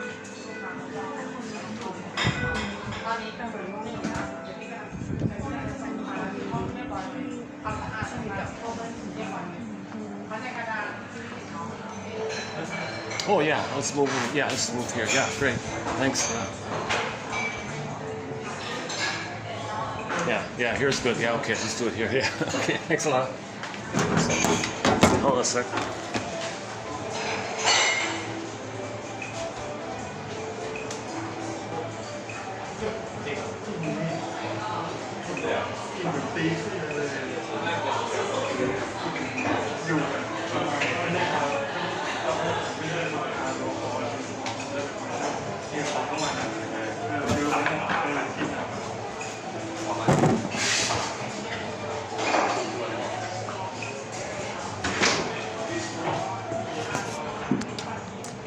I'm right in front of the bar here, but that's okay.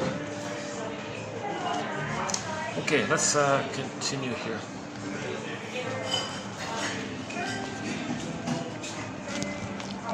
Okay, so the instinct is babies need an extended paradise. So these specialists in child development insist, or everybody, every person in touch with their feelings, they're going to insist or affirm that love is for the baby is essential for their growth. But parents, but sometimes we fail to make clear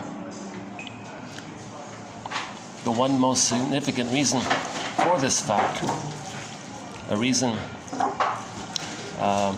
which they may consider self-evident, that to be surrounded by cherishing care allows and calls forth the response of love from the baby. It is this response, this extension of the baby's self, which is of fundamental importance as motivation to each physiological system in his body, as well as to the mental and emotional areas of his personality. Doctors Anderson, Aldrich, and Mary Aldrich, in their book entitled "Babies Are Human Beings." Babies are human beings. In this book entitled "Babies Are Human Beings," they say that at no time of life does the human being make such strenuous effort as in infancy. The baby goes at his job in a very focused, serious way. Okay. So all of the child's life force is to have a secure attachment with the mother. Life force is object seeking. Right?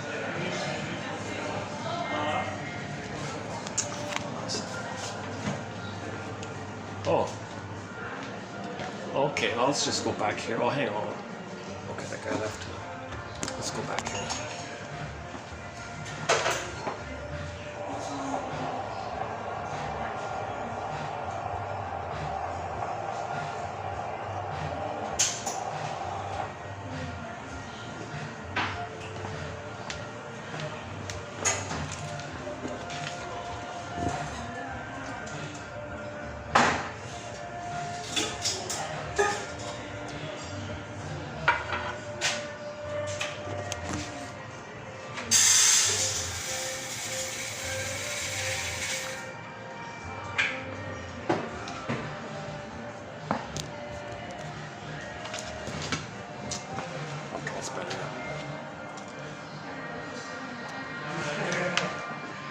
Jeez, I was hoping that family would be gone by now. I miscalculated.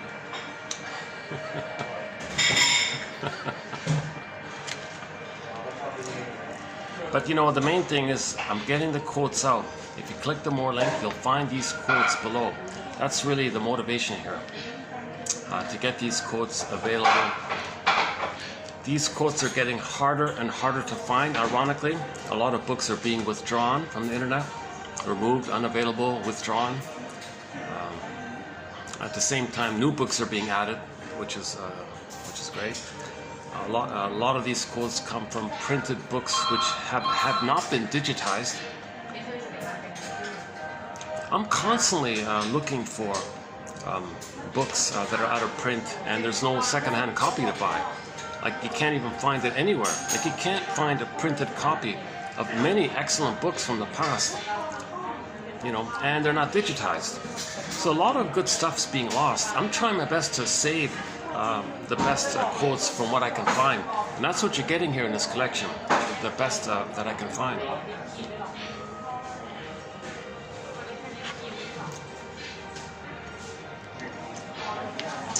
And like, for example, this book here, I mean, there's one lonely digital copy available. The printed one, it costs a fortune. That'll be gone at some point. Then you won't even find her book. Here's an excellent shrink, Izette de Forest, very good book. She talks on different topics. This is just one of them. And if that book's gone, and the digital one is gone, it'll be lost by the looks of it. So I'm trying my best to save these quotes. So I'm willing to be embarrassed by my anxious delivery, all my mistakes, all my bloopers. That's nothing compared to the value of what you're going to find when you click the more link below. Yeah, let's look for this book, Babies Are Human Beings. So I didn't know about this book, so we'll look for this book, Babies Are Human Beings. So the baby, this is called Life Force's Object Seek. Fairbairn's famous line, William Fairbairn, all of the baby's life force is to find the mother, collecting the mother. The baby has no other agenda. The baby has no other wish or desire.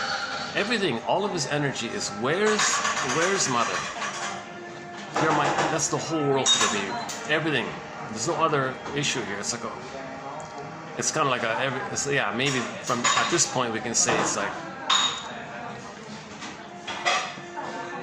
So just keep that image in mind when the child later on tries to get along with the mother. That's kind of like that.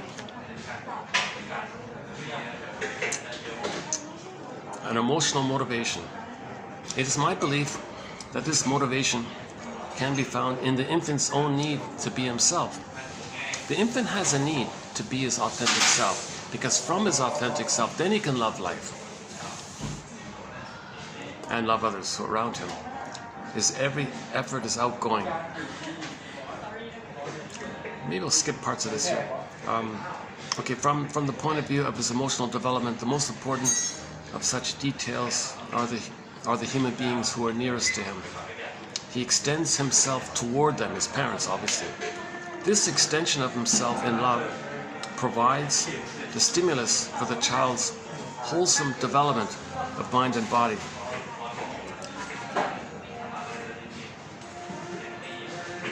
So he'll think more reasonably, he'll soothe himself.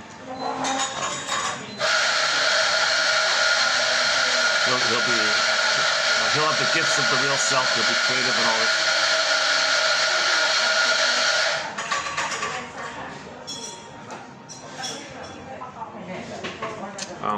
To secure this extension for the child, the environment must provide an embracing atmosphere. The baby must be loved. By this gift of love, the baby is assured of the opportunity to develop. Although, no. Okay. By this gift of love, the baby is assured. What are they doing? We must be making some fancy smoothie, huh? Why don't we wait a minute? Hold on. There'll be a few more of those cranking sounds there.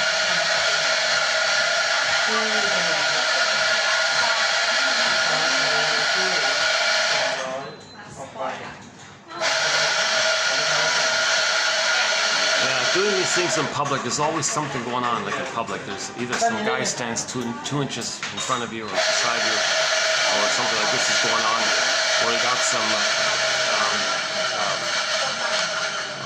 highly energized manager sending you mixed signals or something. There's always, yeah, or you got some tourists who are maybe unhappy or something. Yeah? Okay.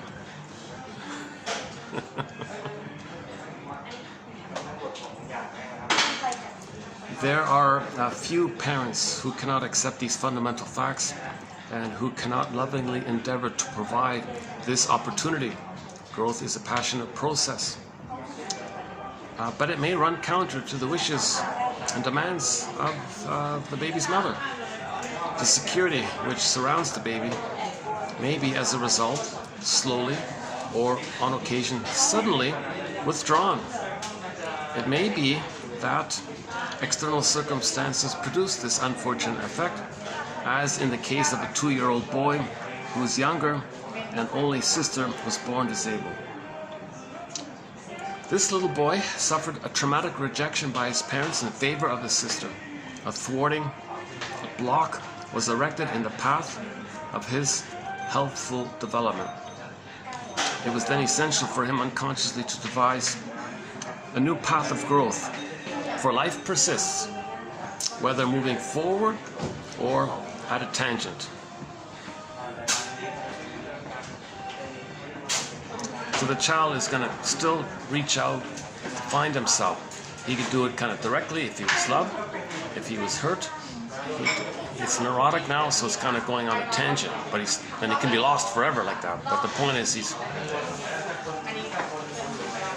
there's no like perfect stillness. He's got to either move towards expressing his real self or to find his real self. Everything's love or a cry for love, something like that. So this story was the boy was 2 years old. His sister came on the scene, and she had a problem there, and the parents focused all their attention on the sister. Now, what is that? What she's saying here is what she's missing here, I think, is sometimes the parents, if they're doing this, my understanding is they're scapegoating the son now. They now have an excuse to make the child naughty, make him angry, so they can have an excuse to express their anger at the son, so the parents can blow off steam by creating a situation where they feel justified in doing so. So they'll make the excuse, well, look at your daughter here. All of our attention must be on her. We got to ignore you. We got to ignore you.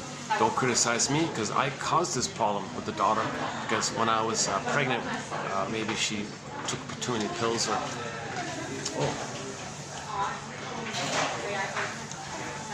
Is that them? Oh, so maybe I can go over.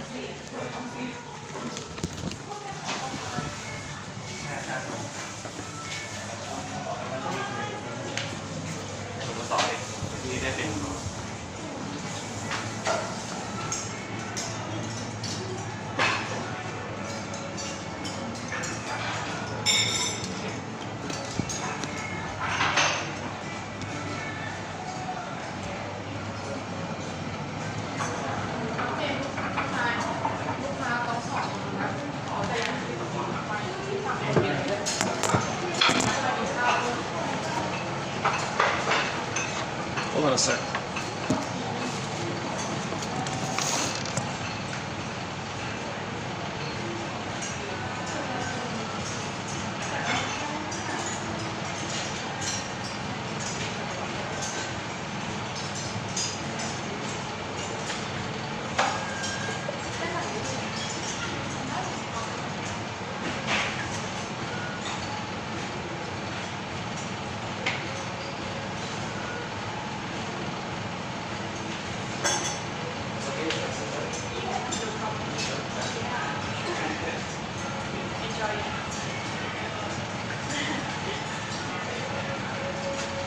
I'm going to be talking, is that okay? You sure? If it bothers you, let me know, I'll change or something like that. Okay, great. You gotta talk too. Okay, good. Whoa.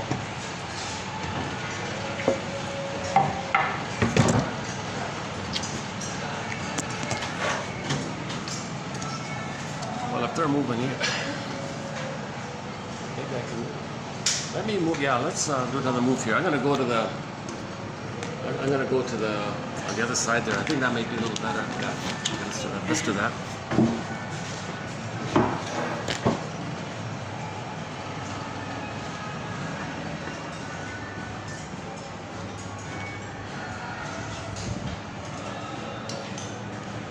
How about here?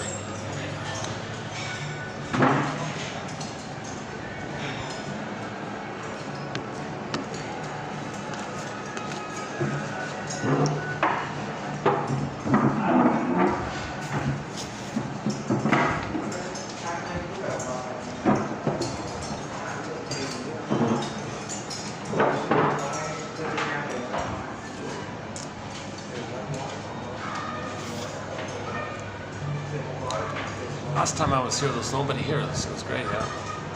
Okay, let's continue here.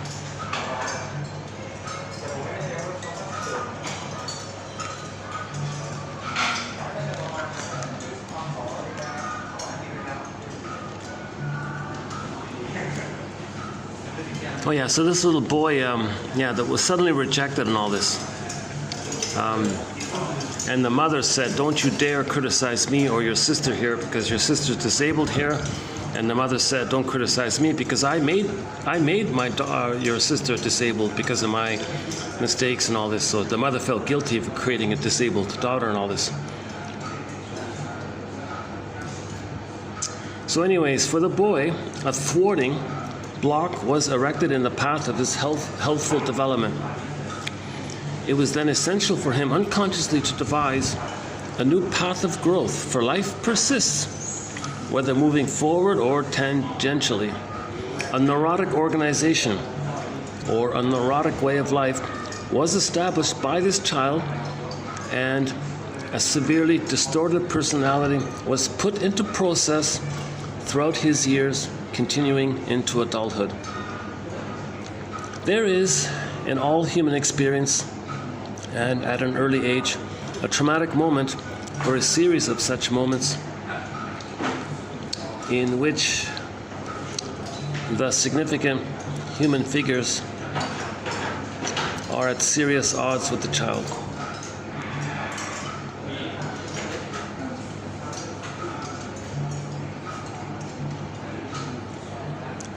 It is then that the basic need of the child to express his love and so to stimulate his wholesome growth processes experiences, at the least, a loss of nourishment, at the most, a cruel frustration, a harsh stoppage. This moment represents, quote, disharmony, and is unendurable to the child. If disharmony is unendurable to human beings, an attempt must always be made to undo the harmful condition. Here, the need for reconciliation comes into play. Reconciliation is defined as restoration to harmony or friendship. And this is exactly what the infant or young child attempts to do. His need to love is so imperative that he is unconsciously willing to sacrifice his own nature in order to yield his will to that of his parents. to learn how to become the child whom they will accept with love. No effort is too great to achieve the restoration of this friendship, to again find value in his parents' eyes. His behavior, the nature of his thought processes, his standards of value, even the choice of what emotions to allow into consciousness and to express, gradually become the basis of his formed personality. He may lose all originality of thought and of imagination, and he may become an unfeeling person. Okay, so that's Snow White in the glass box, emotional hypothermia, emotional coma, emotional catatonia. Okay, the soul is flash frozen in the freezer. Okay, the woolly mammoth frozen on a block of ice. He may suffer from psychosomatic symptoms as a result, as mentioned earlier. This change of personality in many cases forms the initial step into structuring of a neurosis, a consistent process with its own distorted logic and laws as described by Dr. Angel. The 2-year-old boy mentioned above learned from his tragic rejection to base his entire behavior and eventually his moral principles upon the standards of his parents, as, for example, that the one crime to be avoided was that of hurting the feelings of another person. In this case, this meant the hurting of his sister's feelings, and more important, those of his mother, who with exaggerated sensitivity believed that she and she alone was responsible for her daughter's deformity. Trained never to hurt the feelings of another, he was forced to practice deception, to lie, etc. His natural curiosity was diverted into voyeurism. Okay, so this word doesn't mean the peeping Tom stuff. Okay, when the shrinks have a broader, they use this term in a broader way. So if the child can exhibit his feelings, know his feelings, express his feelings like that, is squelched like that. So as a defense against the pain around that, you might want to watch others show their feelings, express their feelings. That's called voyeurism. In the shrink jargon terminology models, they mean it that way. Yeah. So for a good discussion on this, Edmund Bergler has a book called Curable and Incurable Neurotics. He's got a whole section on this. So the natural state of affairs is we want to exhibit, show have our feelings, express our feelings. That's like exhibiting your feelings. If that's squelched, and you don't want to know the pain about that, the way to stay unaware of the pain about it is to want to see others show their feelings, want to see others distressed or upset or hurt or sad or cry. You're always outer focused like that. That distracts you from feeling how you can express your feelings. So that's what they mean by voyeurism as a defense against exhibitionism. Not the way pop culture or films talk about it. Okay? This is a general term.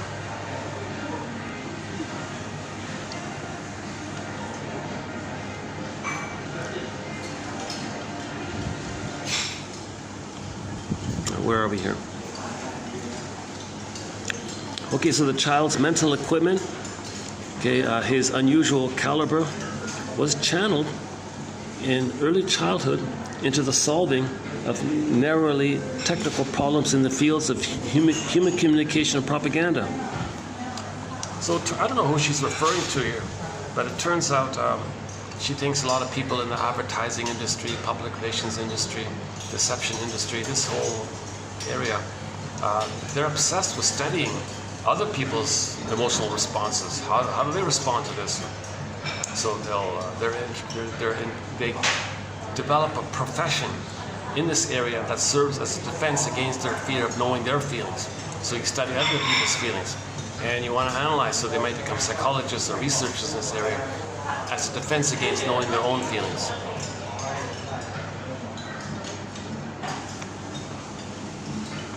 His emotional life, what little there was of it, was devoted to long associations with difficult personalities with whom he wooed and studied assiduously, attempting without success to communicate with them, to adjust to their neurotic complications. So he still felt empty inside, nevertheless, right? So part of it was he would associate with complicated personalities because the mother was the complicated. So can he get along? Can he find harmony with the complicated person? Still in the continuous effort to find harmony with the mother, because that person's just like the mother, so you're still continuing. Now, it failed with the mother, so it's going to fail with the other person because you're not in the past. And you chose it that way, to know the past failure. Like something you create in the present is to help you know what happened in the past. The human need for reconciliation can thus be seen as one of the origins of neurosis. Yeah, so ironically, you're trying to be healthy, and this effort kind of makes a person neurotic in the effort. It comes to light again when the neurosis is full-blown and the sufferer is finally forced to admit his need for help. So usually the first half of life, people symbolically search for mother's love. Nothing in the present can be mother's love in the past. You're not aware that you're doing this. At midlife, you realize it. You realize you didn't get mother's love, you're not going to get it. It's the death of unreal hope, that's the birth of life. We have this unconscious hope for the fulfillment of old unfulfilled needs. But you didn't get that love, you're not going to get it. Pain makes you honest. Pain, the truth, makes you give up these unreal false beliefs. And then that's the birth of new life, kind of thing. So that's when you ask for help like that. Eve Hendricks says, we want a new play, not the old play over and over again, trying to transfer the past to the present, new scenery, new people, new sets, but it's the same old play in the past, thinking that maybe one day finally you'll get the outcome you're looking for, so-called neurotic victory. It doesn't work because whatever efforts you replay in the past, nothing in the present can be the actual needed love to experience back in the past. It's never going to work. When you finally realize that, at midlife, at some point you're going to finally realize that, then now your life force is free for the present. Now you create a new play where you express your real self. Prior, you were afraid to express your real self. Now you can make I statements. Now you can be vulnerable. Now you can free associate and say what you really mean and all this.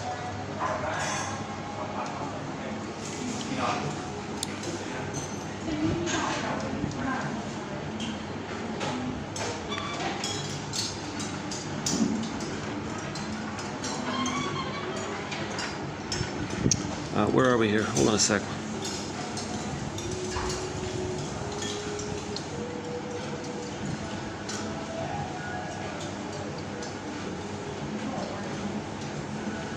There is no neurotic sufferer who is not, to a large extent, incapable of living at peace and in loving kindness with his fellow man. So there is no person who is not incapable of finding their authentic self. Odysseus found his authentic self. He went back to Ithaca, metaphor for his soul castle. We all live in a psychic house called a soul castle. The Odyssey of Ithaca. Odysseus had all these temptations, all these female voices. Those are the mother voices. The mother said to the baby, "Baby, I'll reward you if you stay one with me. I'll reward you. You have your autonomous thoughts, you want to be separate, I withdraw and I punish you." Those voices came up in the Odyssey. Calypso, Circe, okay, the sirens, etc. So he said, "No, I want to find my home. I don't want to stay in the this infantile traumatic bond with them." See, if you don't have peace with your mother in the mind, there won't be peace outwardly. If you have peace inwardly, there'll be peace outwardly. Inside out, as above, so below. So the concluding message is, if we have peace with our memories and our past and our childhood, and we forgive our parents, understand them, see that they were wounded, see the positive effort, see the third side of the coin. Bruce Springsteen, Independence Day, Toronto, the intro he gives, fathers and sons, that one there. Rosanna Dearchild's quote, where you know more of your parents' story. The more you do so, the more of a person you see them. Okay, that kind of whole area where you reconcile with your parents, with them, and have inner peace within, then your outer will reflect that. If there's disharmony within, outwardly there'll be disharmony. You want harmony outwardly, Okay, look at Michael Jackson, okay, healing the man in the mirror.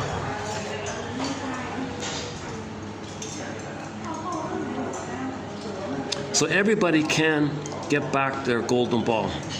So this is the universal common monomyth that Joseph Campbell talks of. We had our golden ball, went down the well, want to get it back.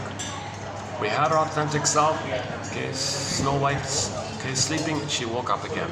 Okay, Miss Corp got pulled down, she came back as Persephone. Okay, and Iron John, he got the key and freed Iron John of the golden ball. It does work. We can move towards reintegration of ourselves, wholeness and healing.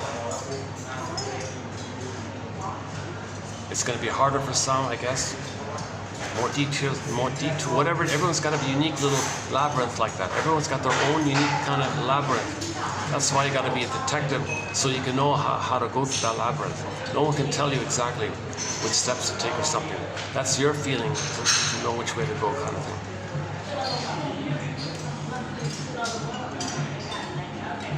There is no person who is not, to a large extent, incapable of living at peace and in loving kindness with his fellow man. Everybody can be healed. Everybody can get back their authentic self. We all had it, we lost it, want to get it back. That's called the second journey of midlife, the hero's journey, etc. Adult development, etc.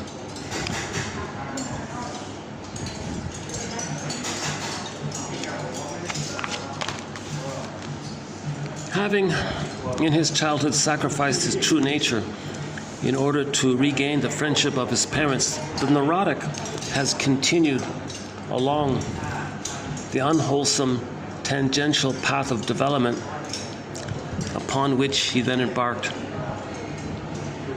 Again, having in his childhood sacrificed his true nature in order to regain the friendship of his parents, the neurotic has continued along the unwholesome, tangential path of development upon which he then, so once he's dysfunctional, he's kind of looping around in that dysfunctional way. And the problem with lack of self-awareness is that your dysfunctional area takes up more and more of your life, kind of thing. It even takes up your elder years. So you might be a senior, and your neurosis took it over. Now you're a curmudgeon, stingy, grunge group. You're not an elder. It took over even your golden years, whatever. So that's the importance of self-reflection. Because if you don't do self-reflection, your neurotic pattern will gulp up more and more of your life, kind of thing. Plus, related to it is, with the loss of the authentic self, sadness is not, hold on a second, how's the battery? Battery's holding up, good, 540. I've got about 20 minutes here before the light goes out. 20, 30 minutes, yeah, we'll finish in about half an hour, yeah. Oh, those two are fine, that's good, okay.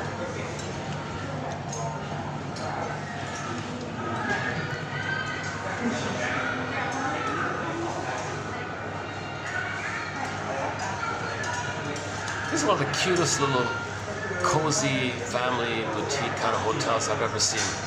It's got a real cottagey kind of a feel to a lot of wood. Very intimate, very kind of a homey. All they need is a fireplace. All they need is a fireplace. They got the shells for the curtain. The curtain made with shells and all this, seashells. A seashell curtain.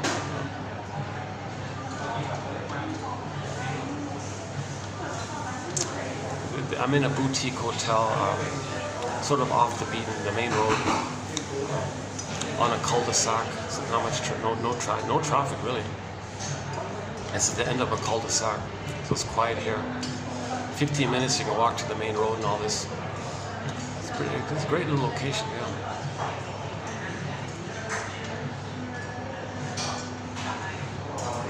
Yeah, see all the fancy buildings nearby, right?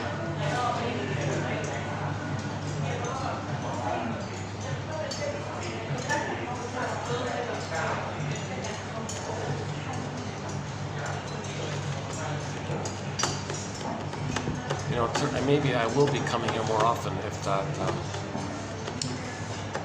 I can't resolve my feelings with that other place. I may have to come here more often. the swan place, the place with the swan, that's my real home base kind of thing. The issue is the heat. Even with the fan, I'm just sweating up there all the time. Excessive sweating is a sign of anxiety. Now, I don't remember what trauma I experienced that elevated.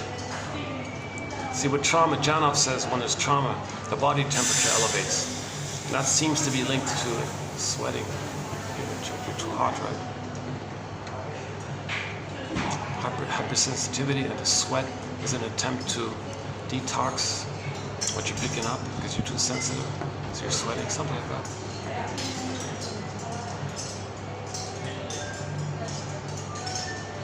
I'm just noticing some arrivals here. Oh boy, they got lots of suitcases.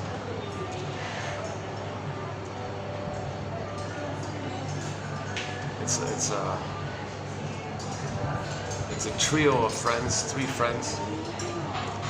Boy, they have a lot of. They pack a lot. They have massive suitcases packed with stuff.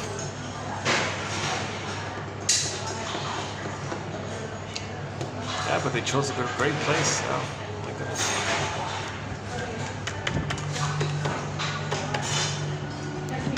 Yeah, let's go back to the quote here.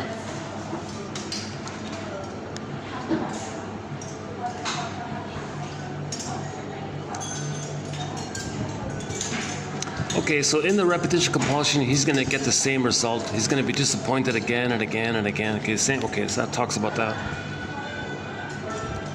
And then if he's going to be dysfunctional like that, it's a self-fulfilling prophecy. If he expects to be disappointed, he's not going to get disappointed. He's going to be disappointed. So he's not finding his harmony with others. This is paradoxically a repetition of the experience of failure when he initially forced himself to forsake his true path of growth. The great sacrifice made as a little child has not succeeded. It didn't work. The baby gave up his soul to please the mother. It never worked. It never worked. It never saved the mother. And he never got mother's love, even though the baby tried. For in his urgent need to be loved, so that in turn he might extend himself in love, i.e. have his authentic self to come by, he has compelled himself to proceed along his chosen neurotic pathway through adolescence and adulthood. The constant experience of failure finally overcomes him, and admitting the disharmony in his life, he asks for help. Each neurotic client asks the same kinds of questions. How can I proceed in relationships? How can I restore? How can I communicate?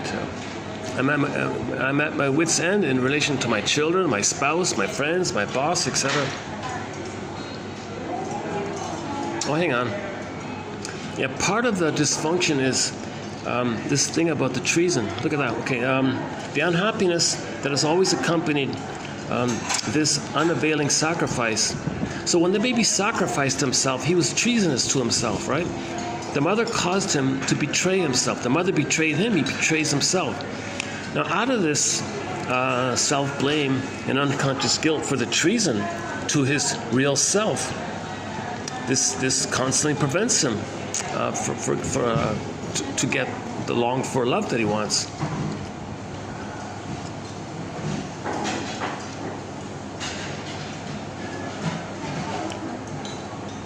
I thought that was an interesting way of putting it.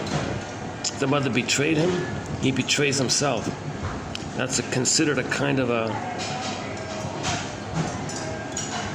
that perpetuates the inability to get the longed-for love.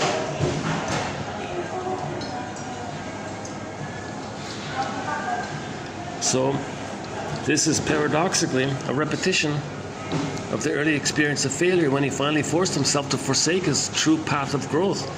The great sacrifice made as a little child has not succeeded, for in his urgent need to be loved, so that in turn he might extend himself in love, he has compelled himself to proceed along his chosen neurotic pathway in life. And then finally at midlife he says, what's going on here? All right. The therapy process is one of establishing for the first time in the client's life a successful and enduring personal relationship. So meaning like an emotional connection. He's going to finally, for the first time in his life, have an emotional connection. Not some utilitarian, narcissistic taking turns playing big shot, scapegoating. You play big shot, I play big shot, we'll scapegoat. Not this kind of stuff. Okay? The therapy process is one of establishing for the first time in the person's life a successful and enduring personal relationship. It consists of a joint study. The client and the therapist are going to be like co-detectives. They're going to cooperate, like kids doing a homework assignment together. They're going to work together. It consists of a joint study by client and therapist of the client's character distortions as they are seen in their incipience in early childhood, as they have compulsively developed throughout the client's later years, and as they are expressed in the client's experiences during therapy, both in his external environment and in increasing intensity toward the therapist himself and the transference phenomena.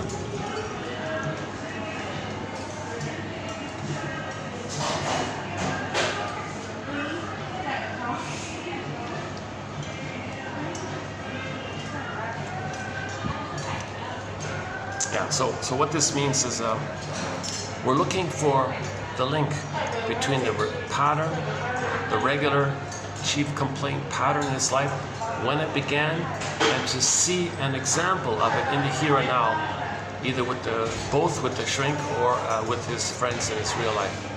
So a good example of this, I think, in my opinion, is that film called I Love Huckabees. The name of some kind of department store was Huckabee's Department Store or something. It's not too much about the department store. The real story was about a guy named Albert. He had a pattern of betraying himself, self-defeating behavior, not being successful, afraid of success, self-sabotaging his chances for happiness. He had this constant pattern of having these chances and wrecking it. Now, here's a good chance, he wrecked it. He always kind of wrecked it like that. So he went to the shrinks. He had the three famous actors, yeah? Lily Tomlin, Dustin Hoffman, and a famous French actress, right? And they didn't call themselves shrinks or family therapists. They called themselves existential detectives. Existential detectives. Dustin Hoffman got enraged when someone called him a therapist. How dare you call me that? He got enraged. I'm an existential detective. So the three existential detectives were trying to help this poor Albert guy. So they took him to the childhood home, interviewed the mother, and said, okay, here it is. You learned how to betray yourself right here in this home. You learned it right here. You have this pattern, you learned it here, and that's why in the present, in your daily life, you encrypt the truth. You betray yourself, you encrypt the truth. You don't want to admit a feeling, you don't want to get in touch with the real feeling. You encrypt it with your code and being duplicity and all this. You encrypt the truth. And you learned it here in the home. So you have a pattern when it began, and to see a live here and now current example of it in live with being played out in the present with somebody. And you notice at that time the three, you make a link. That's called an interpretation. Okay, that's called an interpretation. It's three parts, like a little triangle. Pattern, when it began, and an example of it.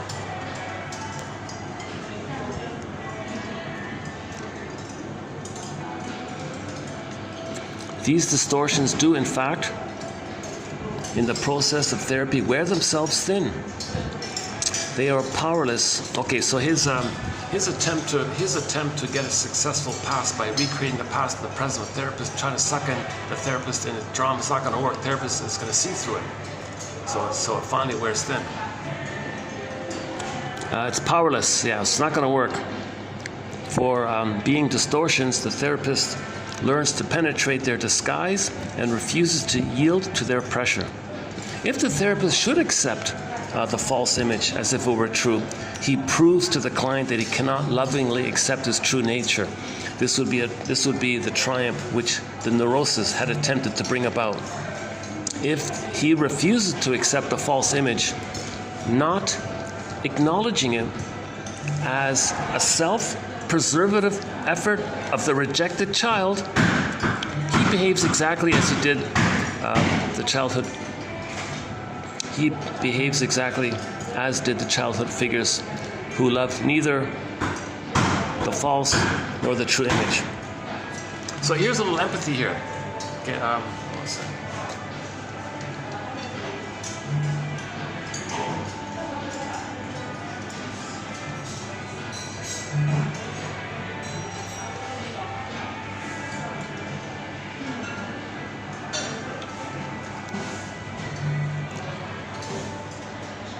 Yeah, I'll finish here soon.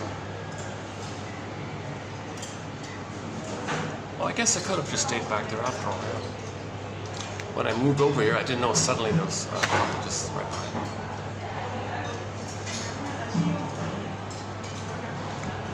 There's a big yellow taxi. Hey, farmer, farmer. Joni Mitchell, yeah, Joni Mitchell. We have Dan McCafferty does a cover of Joni Mitchell's "This Flight Tonight," but we have Mitchell's few of her songs. Of course, "Big Yellow Taxi," a classic song there.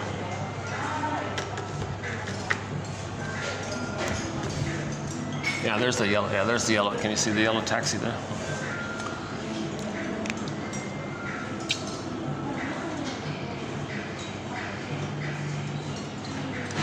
Oh yeah.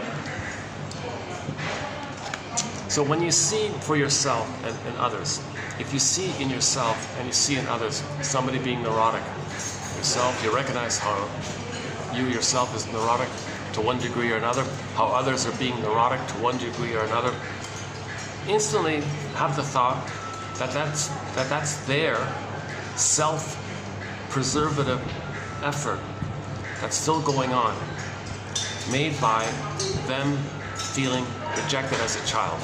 So the baby felt rejected as a child, creates this neurotic stuff, and it's still going on.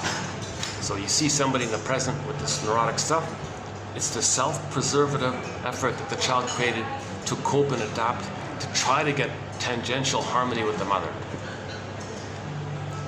Now don't fall into it. Just notice it and look underneath how Sleeping Beauty, Snow White, is in the glass box. So you got to look at both, the fake stuff and the true stuff, and hold the two like that. But be a guardian of the masters, and be a guardian, and see and serve, protect the true self, while calling out the false self. Not feeding that. She calls it feeding the illness. Don't feed it. Like don't get sucked in. Like if the mother is a BPD mother and she pushes your buttons and you get swept up in the full étoile with her, well, you're feeding the illness like that.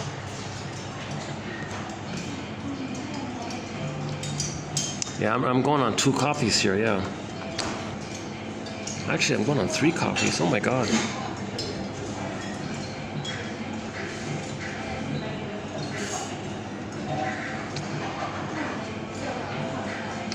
Where are we here? Hold on a sec.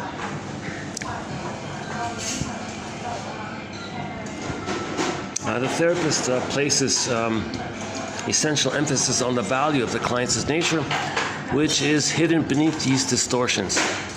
In this refusal, he also shows respect for the client's early insistence on saving his life, although at the risk of losing his integrity, perhaps his own mind as well.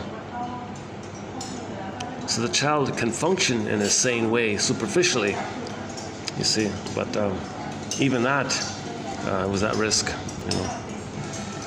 The final stage in therapy is a period of research and seeking to become reconciled.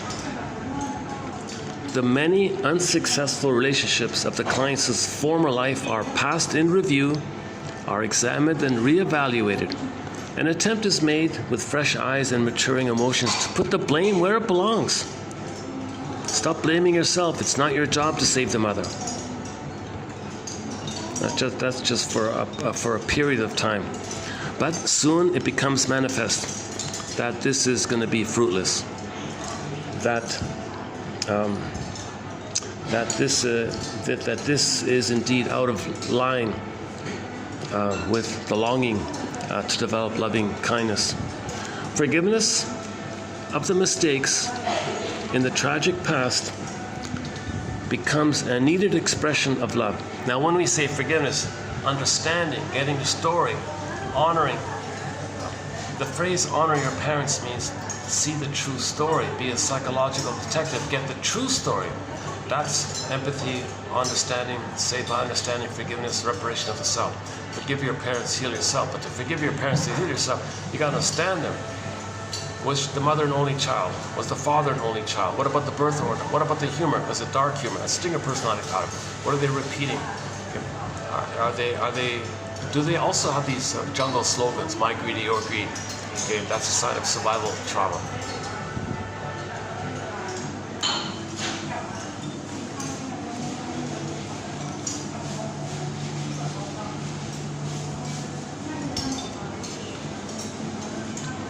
And with forgiveness, the past is recognized in a new light, in the newly recovered endeavor to live lovingly with one's parents, with all the significant figures of one's childhood, siblings as well, if only in memory, and with oneself.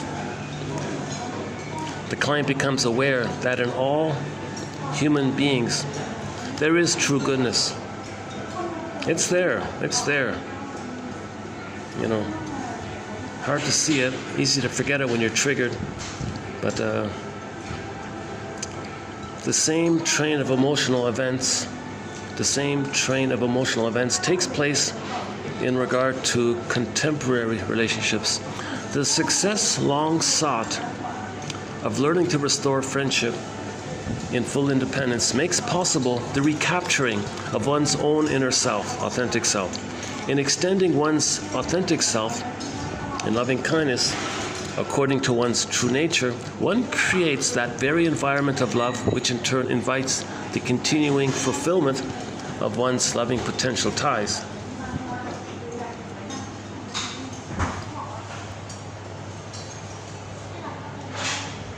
So this is just another way of saying we had our authentic self, we lost it, want to get it back. When we lost it, we're neurotic in the tangential way of still repeating the past, trying to get the love that was in the past, not being aware of it, or finding proxies to play you and you're shaming them. So you're ultimately trying to realize that you're doing this so you can know how your mother treated you by observing how you're treating others.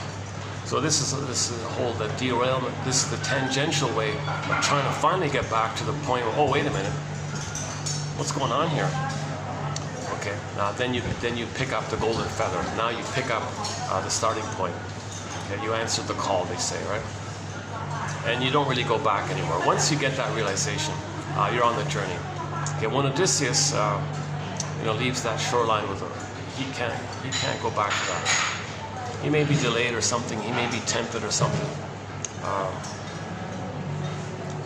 I think with Circe, he stayed there for a long time, didn't he? With Circe, Calypso was for a couple of years or something. It took him 20 years to get back, right?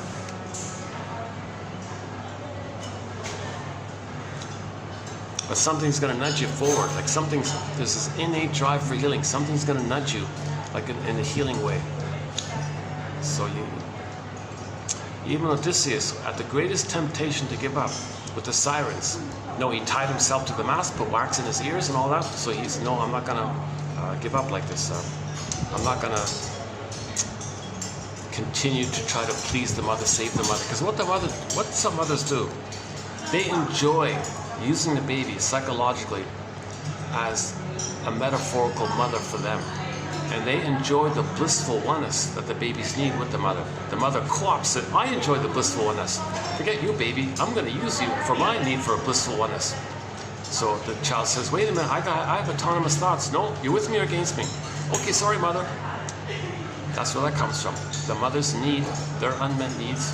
They're looking for their unmet needs to get the symbiotic needs met. Once again, all babies have what they call needs for symbiosis, merging, fusion, etc.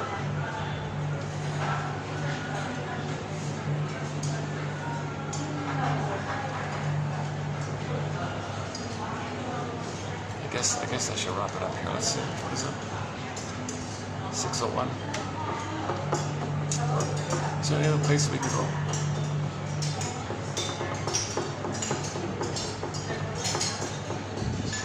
Well, since I've got all this caffeine in me, I might as well go for a walk or something.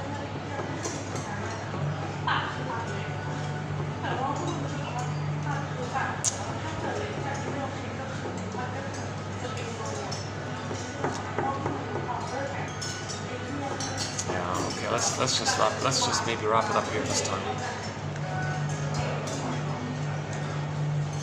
If I get back to a shoreline, I'll do these videos on the shoreline. It's kind of nice walking along the shoreline and talking and pausing and seeing the birds. Calmer. It's more relaxing. I don't have to watch YouTube videos of nice scenes. I'd rather be in the nature scene, right? I'd rather do this video in a canoe than watch somebody on TV in a canoe. I'd rather do the video in a canoe with a waterproof phone, let's say. Do they make waterproof iPhones? Ones that would float in case you dropped it, yeah. So that'd be good, eh? An iPhone that doesn't drown, doesn't get damaged, it falls in the water, and it floats.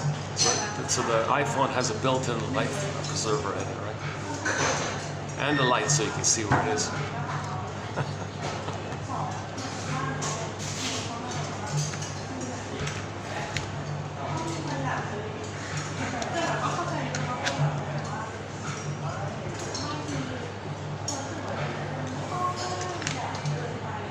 Well, here it is here. I'll leave it for your interest. This is my third time reading it. I'm not sure how well I read it, but the quote is posted below.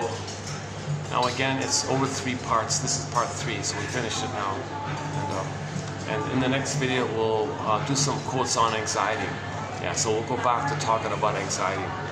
Undeveloped thread. One of our threads, sort of undeveloped. There's a new push to post some quotes on anxiety because the Disney film Inside Out is coming out in June. So in 2 months, the sequel to Inside Out is coming out. I'm posting this in April of 24, but in June of 24, 2 months from the time I'm now posting, 2 months from now, in terms of my speaking now in April of 24. In June of 24, my 2 months from now, of the moment I'm speaking now. Well, time travel. Somebody might be watching this in the year 2026. What's he talking about? So in June of 2024, Inside Out 2 is coming out. So I've only seen the trailer. And on the console, it's anxiety.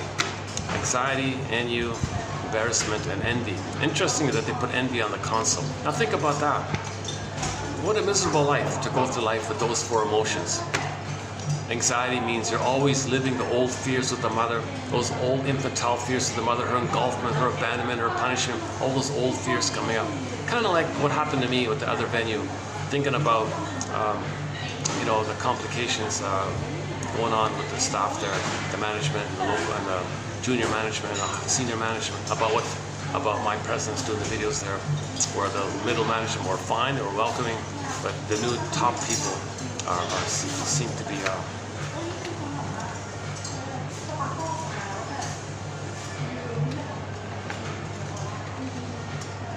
I don't really know the full story, so I really can't say much,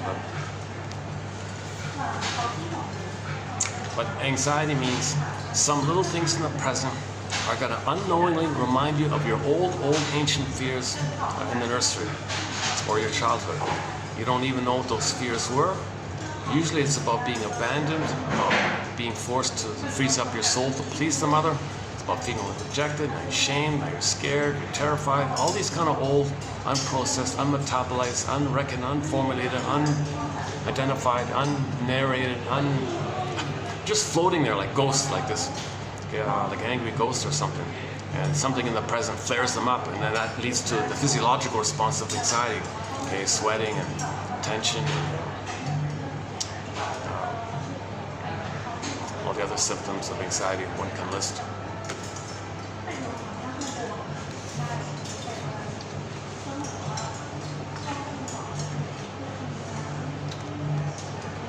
So imagine that with Riley, right? We wouldn't want, nobody would want any child to go through life with those 4 emotions. Constantly anxious, sometimes envious, sometimes embarrassed, and with the backdrop of ennui, boredom. That's pretty bad. So we saw in the trailer, Joey Sadis, Riley needs us, we gotta come back, we gotta get back to the console. We need sadness at the console so we can mourn the loss of joy at the console, the normal state of affairs, called reconciliation and harmony. If there isn't reconciliation and harmony with our past, we won't have it outwardly. The fact that we don't have it outwardly is a mirror that we don't have it inwardly. As above, so below, inside out kind of thing. The interpersonal, the baby has an interpersonal relationship with the mother outwardly like that. It leads to the map, the schema, the internal working model, the script, the blueprint, the stenciling, the etching, the imprints and etching ins. This kind of burned in memory, psychic relational units, split units, part object relating, part self linked to part other. This whole kind of intrapsychic society, someone called it. I don't use sub-personalities, forget that.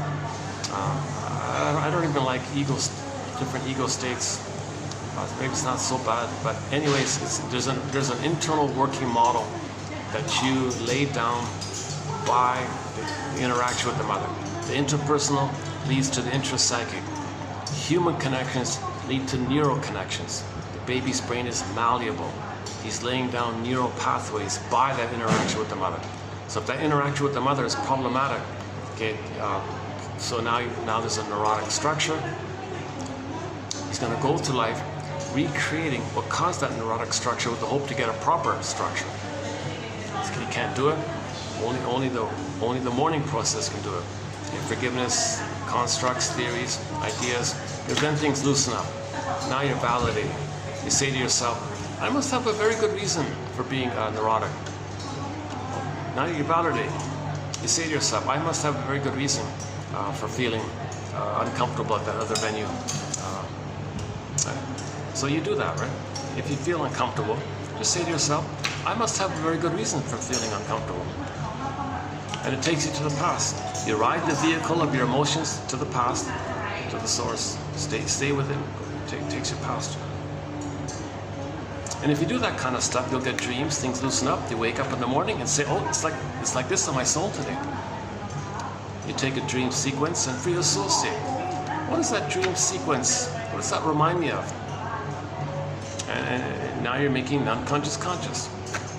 As you make more of your unconscious self conscious, you're reclaiming, you're getting back, you're reintegrating, healing and wholeness. The more whole you are, the more healed you are.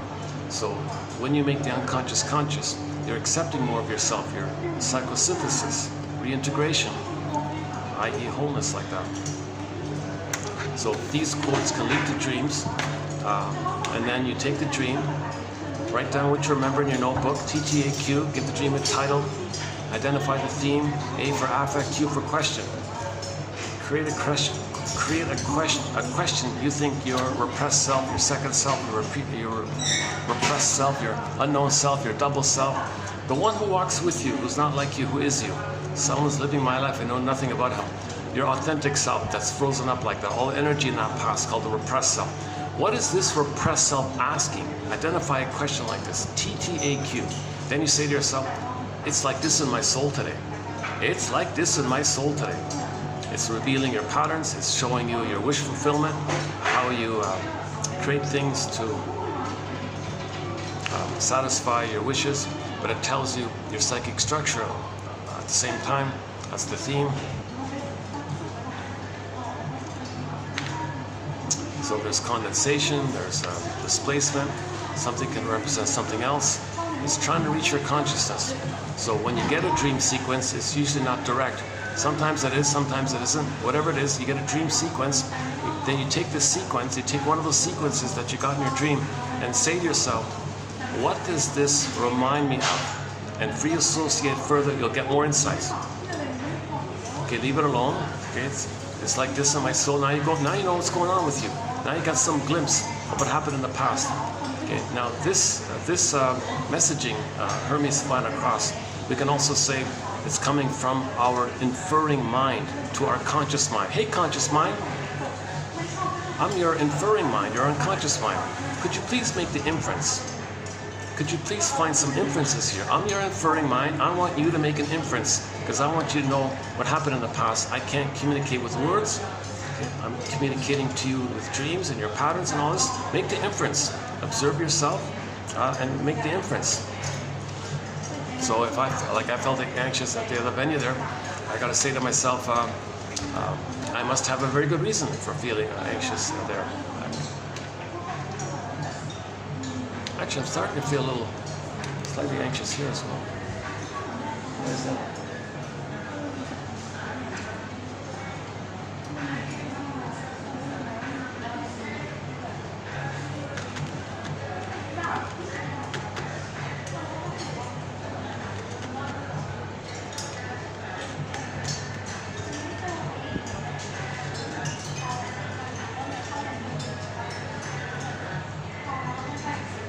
You know, I think I crossed the line a little bit when that guy was standing right in front of me. And I was saying it in the camera like that. Maybe someone overheard it or something. It was an awkward moment when I sat there. It was a guy like just sat right in front of me, like one table in front of me, basically. And it was kind of like just.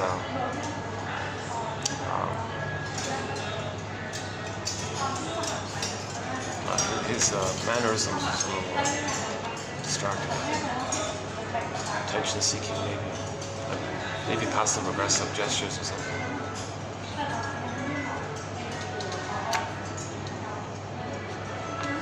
Or maybe the staff have just realized I'm not a guest at the hotel. Maybe that's what it is. No, this is open for the public. It's not only, this is not only exclusively just for the hotel guests. Anyone can walk in and come to this restaurant here. At night, it's only a bar. They don't have coffee at night. Oh. Is that right? Yeah, that's right. At night, they don't have a coffee.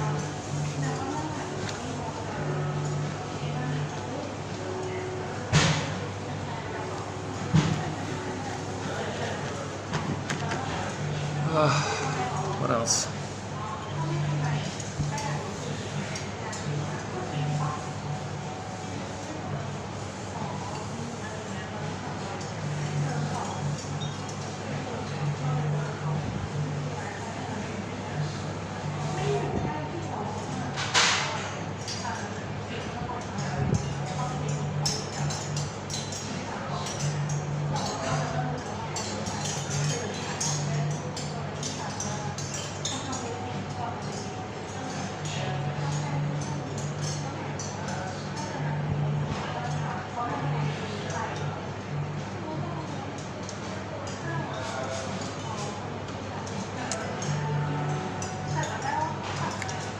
And where's a mild climate?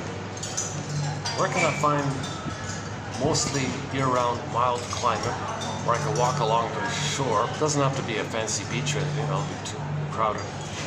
Where can I find some secluded rocky shoreline that I can walk along? Or just even like on a cliff kind of thing.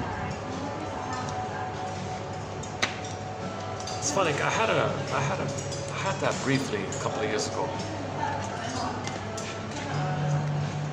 I didn't take full advantage of it, I think, yeah.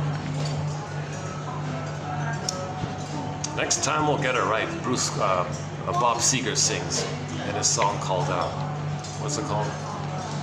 Little Too Tall? Is that the one? No, hang on. Night Moves? No. What's the song of his where he sings, next time we'll get... Roll Me Away, that's the one, Roll Me Away.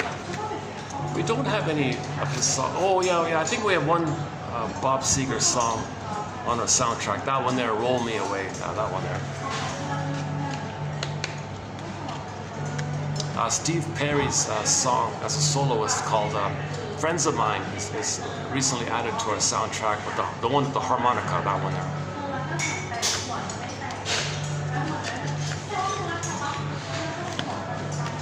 Let's see, what is it? 6:17. Yeah, this will be too dark in about 10 minutes.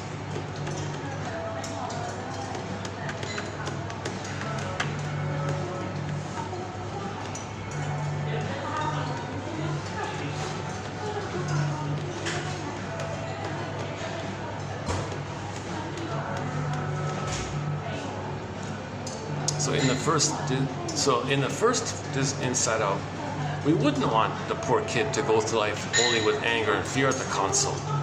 Yikes. So joy and sadness have to come back. So at the end of the film, yes, they came back. All is good. In the sequel, they redid the thing. Joy and sadness are zooped away. They got to come back. The added element is that in the sequel, anger and fear also get zooped away, because in school, you got to repress your anger and your fear. You can't show it, or you can't do a punish and all this. So I was thinking that if anger's in the bottle, what would be the surface manifestation of it? I thought they might have chosen passive aggressiveness. So you're angry, but you don't know it, and you're afraid to show, but it leaks out through passive aggressiveness. They didn't do it that way. They did a braver thing. They did a much braver thing. They put envy on there. The fact that envy's on the console, the fact that envy's even in existence in her psyche, that's a sign of trauma. Now, another clue of the trauma is the anxiety character has this gaping wide mouth, a symbol for oral trauma.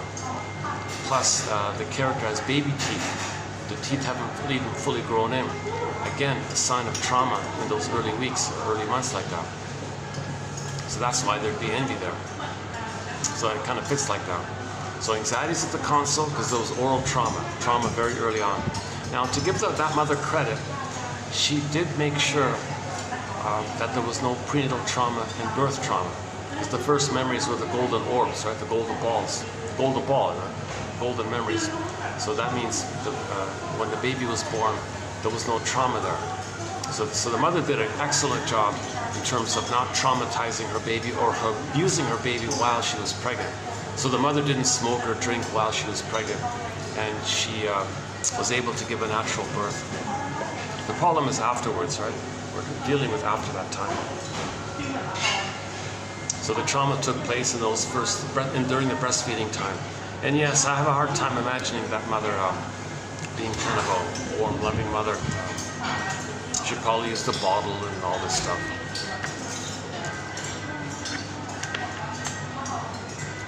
So envy's at the console because when the baby's traumatized, he believes the breast mother is not an ideal breast mother, a good enough breast mother.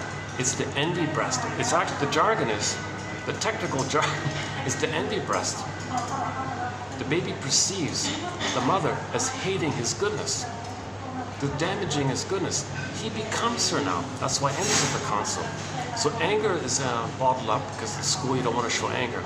The leakage of that anger is hatred of the good. So envy's at the console.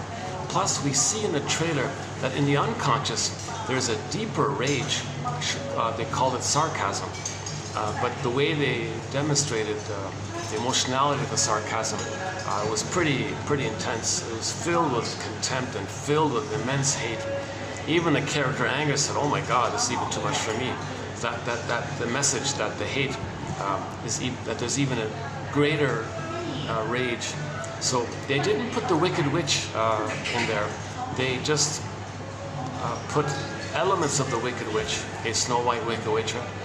So joy and sadness zoop down. That's like Snow White. Where's the witch? Well, they got the sarcasm, anger, and the envy. That's sort of like elements of the witch image, meaning Riley's emotions.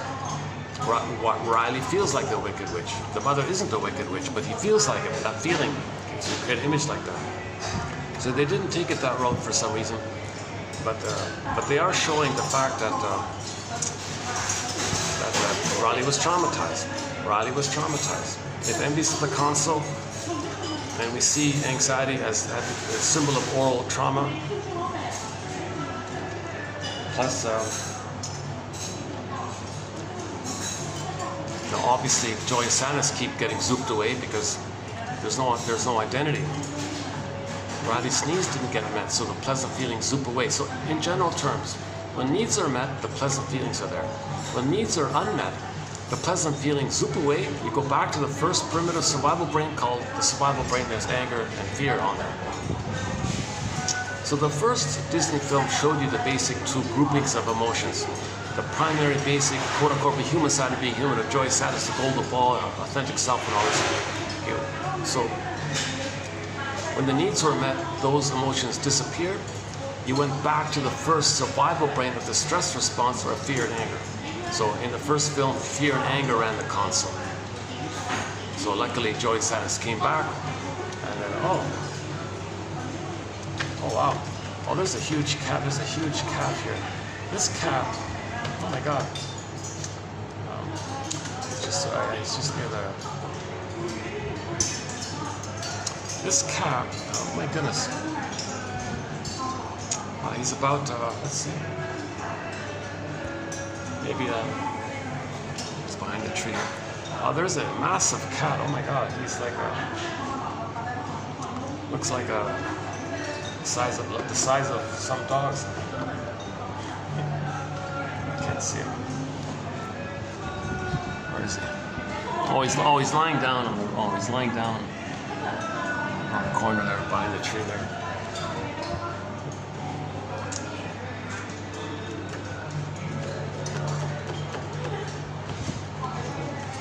Wrap it up. Yeah, let's wrap it up. I'll pass by the cat. Yeah, let's finish up walking toward the. So I'll close the video when I get to the main road. Yeah, let's do that. Give me a second.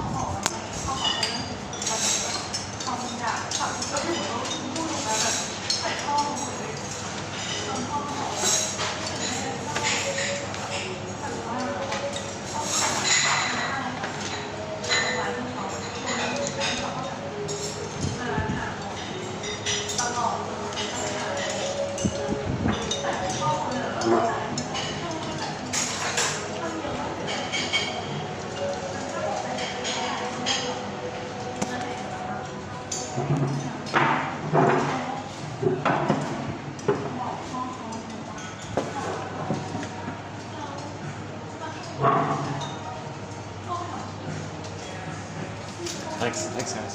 Yeah. Okay, thanks sir.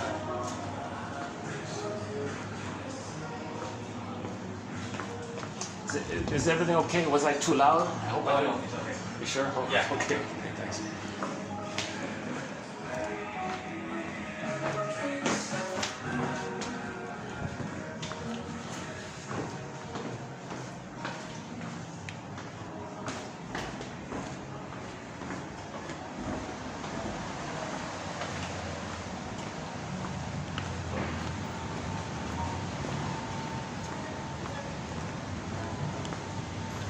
Oh, the cat.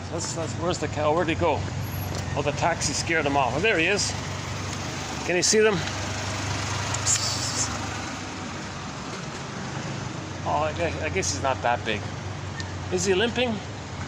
Oh, poor cat. Oh, he's a timid. Yeah, he's a kind of a timid cat.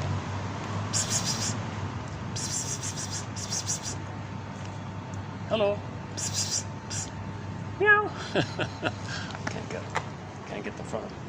Oh, he's got this huge sort of splotch on his face there.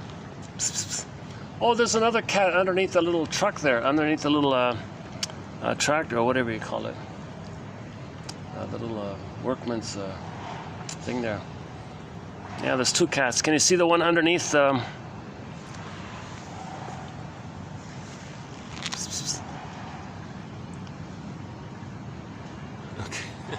There's another one here underneath. He's just hiding underneath there. All right. Let's go.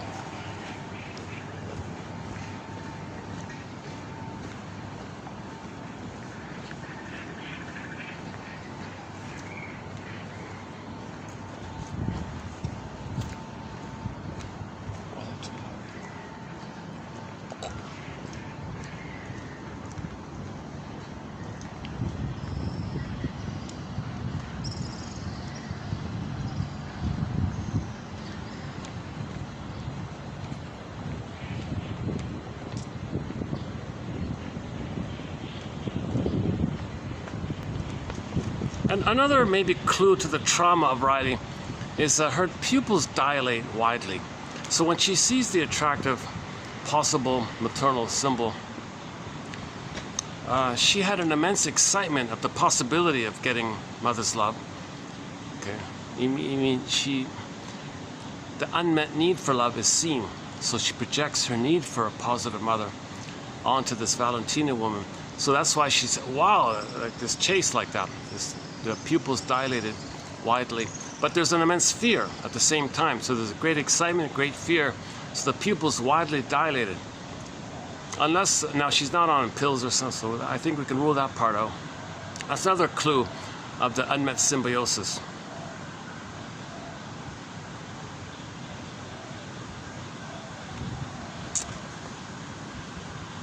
So some people say this, that some women, when they felt unmothered, themselves, they may kind of hopefully try to seek a kind of maternal quality in other women in whatever form of the relationship. But, now possibly they may take that direction with Riley. We don't know yet. We can't imply that just because she plays hockey and cuts her hair short like that. We can't. That's not enough to kind of lead it in that way. But I would say the oral trauma and her pupils and her immense fascination with the pretty older girl, right? That those are more valid clues, I think. That it's possible they could take it in that direction. We don't have a thread in that area, but there's so much, propaganda in that area, so it wouldn't surprise me too much.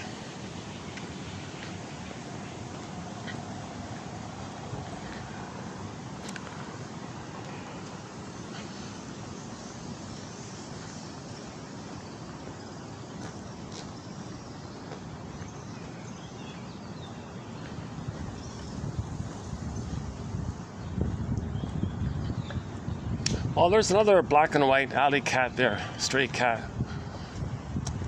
That's quite a life to have, eh? Jesus. Oh, poor cats.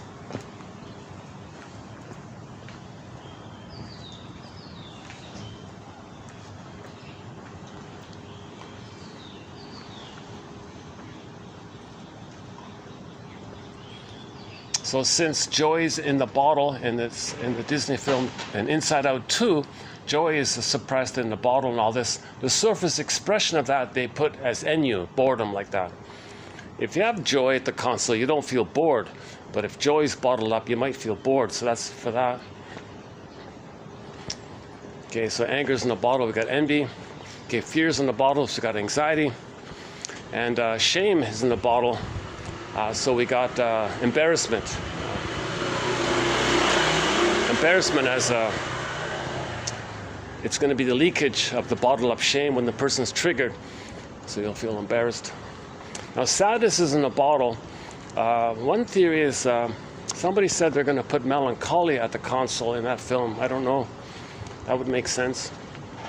But if not, that's okay. Anxiety can play double duty. Anxiety can represent how both fear and sadness are in the bottle, because sadness being in the bottle would bring up, to admit sadness would bring up the immense fear of not having an identity to have sadness at the console. So anxiety is linked to the fear around the loss of identity needed for sadness. So sadness being in the bottle means if Riley in the story were to try to admit some kind of authentic identity, authentic feeling of sadness, it would bring up the immense fear. So anxiety is, so sadness in the bottle, it's going to be very linked to the fear in the bottle in that area. So anxiety can cover both fear and sadness in the bottle. Or if the rumor's correct, they can put melancholia at the console. But anyways, even if that's the case, it would still be a kind of an unlived life to live constantly with anxiety, envy, embarrassment, ennui, and constantly living in nostalgic mode. Now that nostalgic mode, when the person gets older, can lead to pathological nostalgia, which leads to the person becoming a curmudgeon late in life. So Riley's only 13, so we're not there yet. What about here? Here's a lot, yeah. Yeah, this empty lot, they're gonna put a fancy, they're gonna put, is the photo still there? Oh, they had it here once. Oh, it's over there. This lot here, this empty lot's gonna be a fancy hotel. Not a hotel, a condo or something. Here's a prime location, eh? Look at this. I think they're gonna build something like that here, according to the picture. But it's nice to get some grass for a change. And there's a rundown building there. Well, maybe it's going to extend.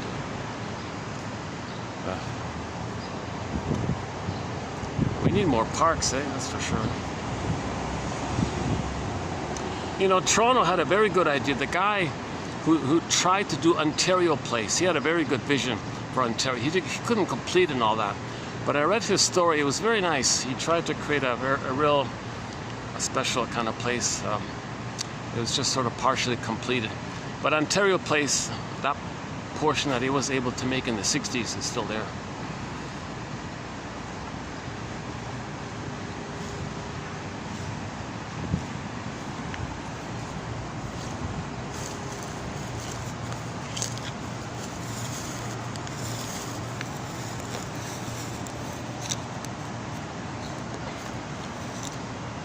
If it weren't so hot, I could just bring a lawn chair here, right? Do it outside if it weren't so hot. Right? I don't think that my talking would bother anybody around here. What about there? I got a feeling it'd be okay if I did a video here. What if I just parked a lawn chair right here? Behind this wall here. What about that if I just did it right here? I think it's okay. I don't think I'd bother anybody here. Problem is the heat. My God, you don't see it, but it's 40 something with the heat index. For me personally, it's like what it would be for 50 for others. Due to my anxiety.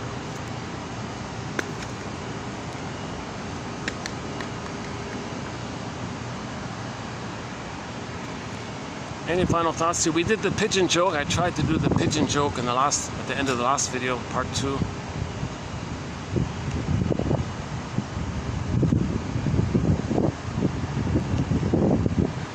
I am feeling a little edgy about my venues diminishing.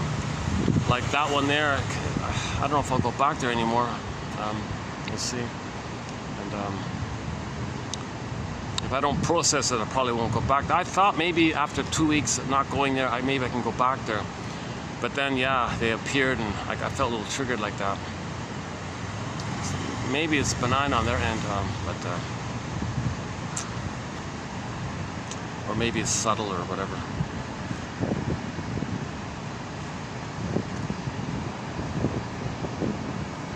And that place I was just at, it's a tiny little place. I'm bound to disrupt some of the guests if I talk for too long over there. So it's gonna have to be the Swan Place. That's really the only kind of place I can go to, the Swan Place. In part 1, this video, part 1 was done at the Swan Place. So I gotta put up with the heat, yeah. So, yeah, okay, so the next video will be done at the Swan Place, yeah. I'll just bring more ice packs, I guess. There'll be more interruptions, it's me constantly trying to cool off. So where in the world could I go, it's affordable, that has a shoreline without gajillions of tourists on it, of course, where I could walk along on the shoreline like this, what I'm doing now, and talk freely and get into a flow, and maybe my delivery will improve when I calm down walking on the shoreline.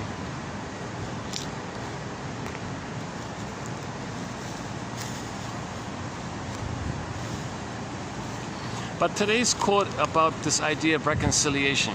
If we have reconciliation within, with our memories of our childhood, then the inside peace can lead to outer peace, because the outer is going to reflect the condition of the inner. So you want a healthy inner, so you get a healthy outer. If the wounded, if the feminine element, the inner element, the being element is wounded, our doing is distorted.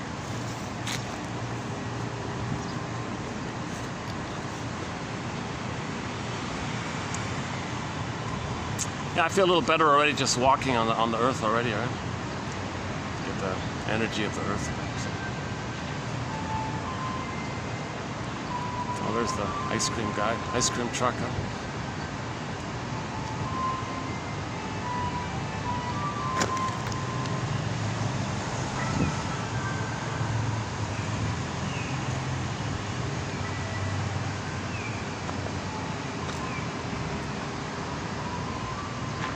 Any final thoughts here?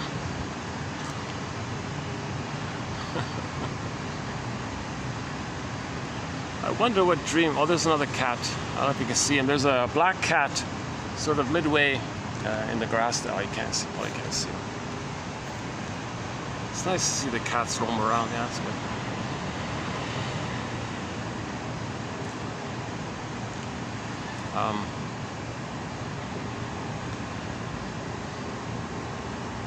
What was I saying?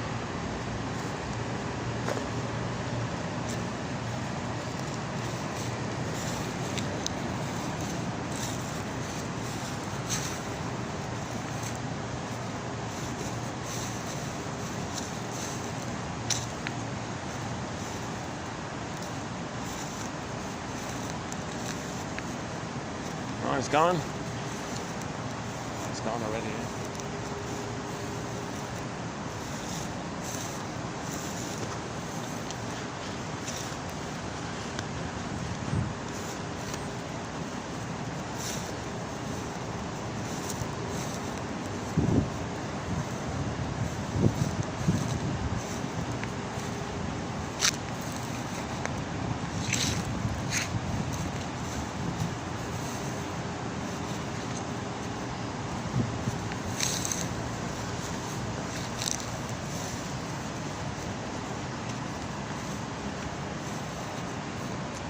So as I understand it, there's two ways to think about inside out. If you have your authentic self, which is inside, and you come from there inside out, your doing is loving and peaceful, loving kindness, etc. Another way to think about inside out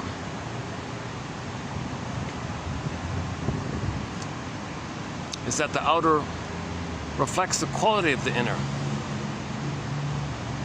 Like all of the poverty in the world. Well, there's a lot of people with inner emotional poverty, psychological, love-starved poverty. So there's a lot of poverty out there on the planet. So as above, so below, inside out. If more people felt loved inside, there'd be less poverty. If more people felt rich inside, there'd be more wealth outside. So that's another theory about inside out. Okay, the third one is the intrapsychic. Yeah, interpersonal leads to the intrapsychic, which is the inside, and then we see the inside in our repetition compulsion in our dealings. And our dealings reflect the condition of the inside. Is that another way of saying it?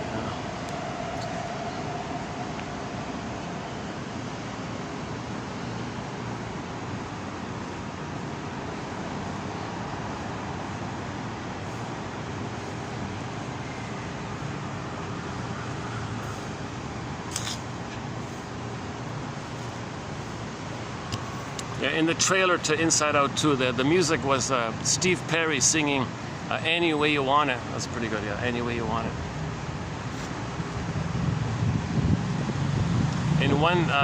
In another version of the trailer, they have More Than a Feeling on there.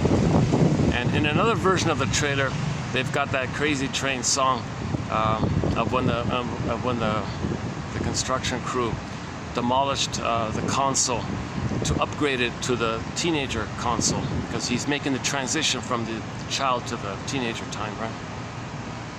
Another thing about anxiety, one thing about anxiety, it's coming up in a future quote. It's not a major one, but the idea that but in childhood, things are kind of regular and you know what's going on, so you might calm down. But when you make the transition to teenager time, things are kind of new like that, so your old routines are kind of disrupted. Now you got to find new, so that transition can lead to adolescent turmoil, adolescent anxiety in that area. And you're not fully an adult yet, so you're still in that midway point.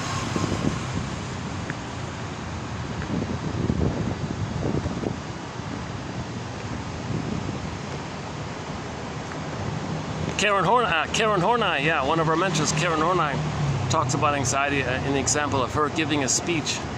When she was giving a speech, she had a lot of demands on herself. She had a lot of inner demands.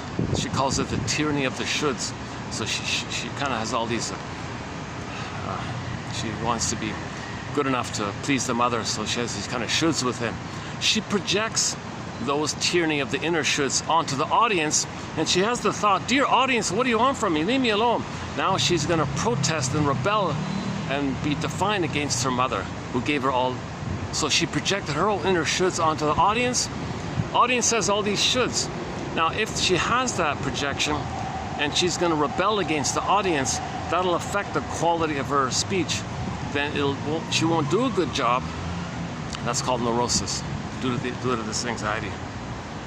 Oh, there's the cat. Oh, there he is. Oh, that's another one.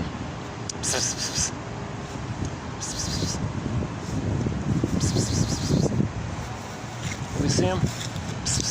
Oh, he's leaping. He's leaping like a rabbit, huh? Yeah, some of these cats can like leap like. Actually, he's a good-looking cat. Yeah.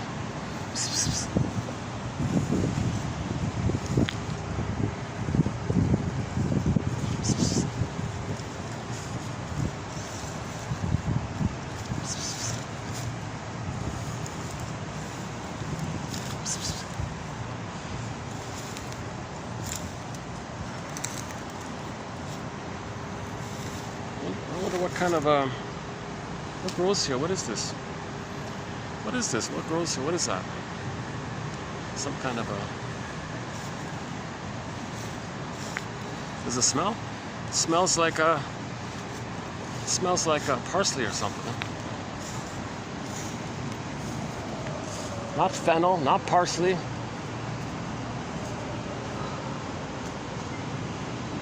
Has sort of a slightly acidic sort of a smell to it.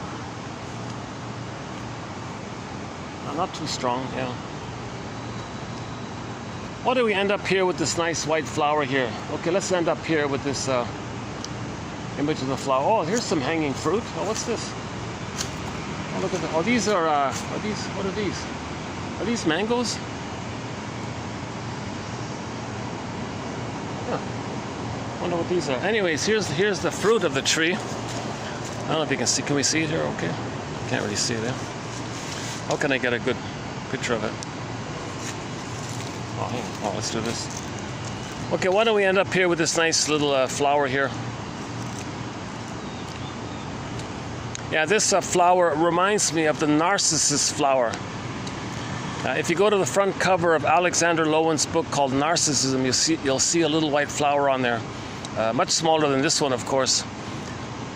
But...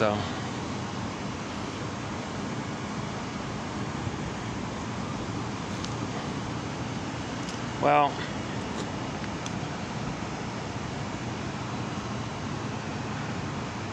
I'm not sure if I have any kind of final thoughts here.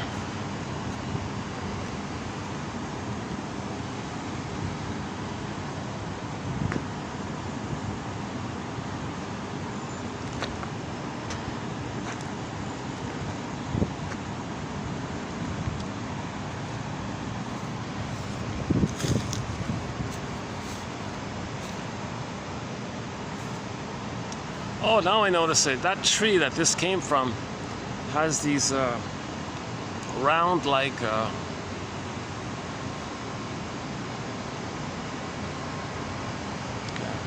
and when they fall on the ground they dry up. They look like mini coconuts. They're not coconuts, right? What do you think they are? Any idea? Can I pluck one? What do you think? Will fall off easily? What do you think these are? I'm not sure what they are.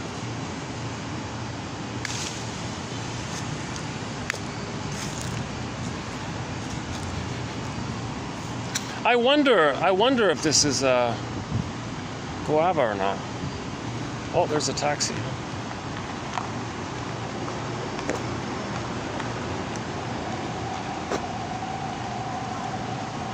Well, a taxi just came into this empty lot here.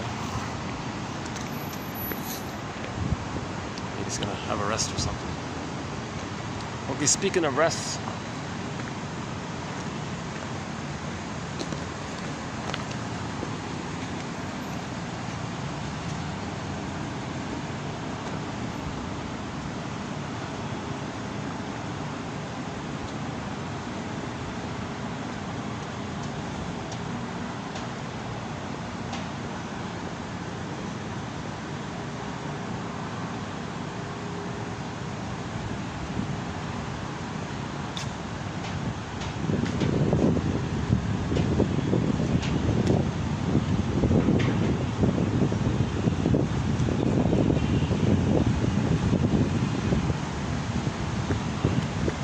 Yeah, these are my anxiety videos. This video is filled with anxiety. My last 2 videos were also filled with anxiety.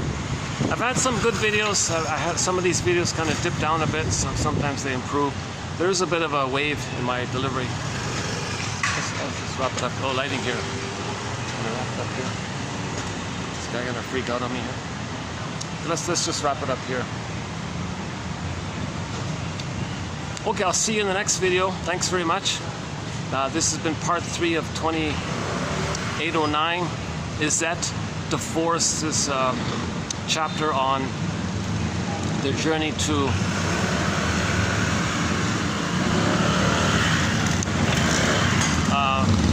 deal with the initial attempt to have harmony, the loss of it, but through forgiveness we can get it back, that kind of thing. So her chapter sort of describes the whole kind of thing in a way, in some abbreviated way. Maybe I can close it up. What if I just close it up here? What about here? What about, I got enough light here? Oh, with a nice golden background. Yeah, let's close it up here with it. One second.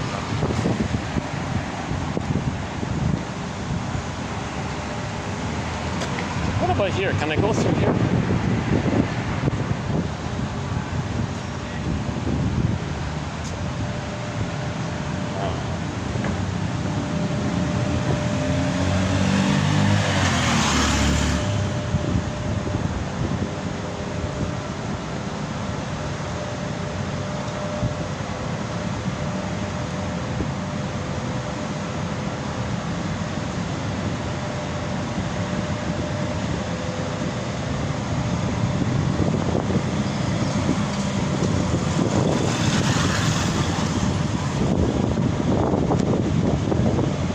Okay, let's close it up here with this nice street. Oh, we got some light here. Okay, finally, we got some light here. Okay, the light. Yeah, the light. The light of consciousness. The light of consciousness. We need light for the unconscious. We need a lantern to identify our lost, authentic self. We need some light. These quotes are the light. You are the light. Oh, we can add a new. Oh, let's add. Okay, here's a new song to our soundtrack. You are the light. Like, he's talking about a girl and all this, but anyways, let's borrow the song. You are the light. Dun dun dun dun. You are the light. That one there by Harlequin. So we have a classic rock band named Harlequin. We have 4 of their songs already. Rise, good song. Rise. Superstitious Feelings, that on there. Innocence, I Did It For Love, is that right? Maybe I mixed up a little bit. And well, let's add the new one. It's called You Are the Light. These quotes, dear quotes, you are the light. You can have this light through the copy page link for a minimal admin fee. Now, I prefer the live version. They have a live album called On Cue, that one there. On Cue, ON/Q, like that. It's on that. It's on there. The studio, the original was okay. I like the live one there. It's kind of sped up a little bit. See, let's borrow that. Let's twist that song. He's talking about some girlfriend. Oh, miss. Oh, you're a beautiful girl. You're the light and all this. You're my star. You're my light. You're my mother. You're my light.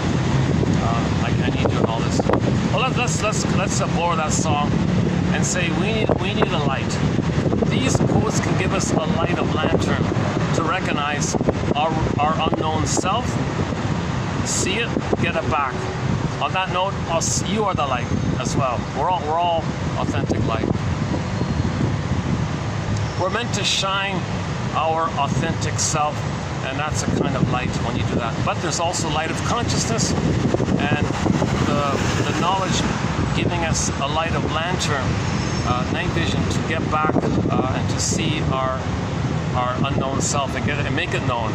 So there's a lot of ways to do it there. But let's include that song. So a new song added to our soundtrack. You Are the Light by Harlequin from their live album called On Cue. And I'll see you in the next video. Yeah, next video we'll continue with anxiety. We got some good quotes by Henry Hart and a variety of quotes from different authors. So yeah, stay tuned, some good quotes. We have some quotes on anxiety from 08. If you go to 08 and 07, there's some quotes on anxiety. Plus, I spent more time on the Inside Out film as well. So in the next video, we'll add some new quotes to anxiety, and hopefully I'll do it in a calmer way.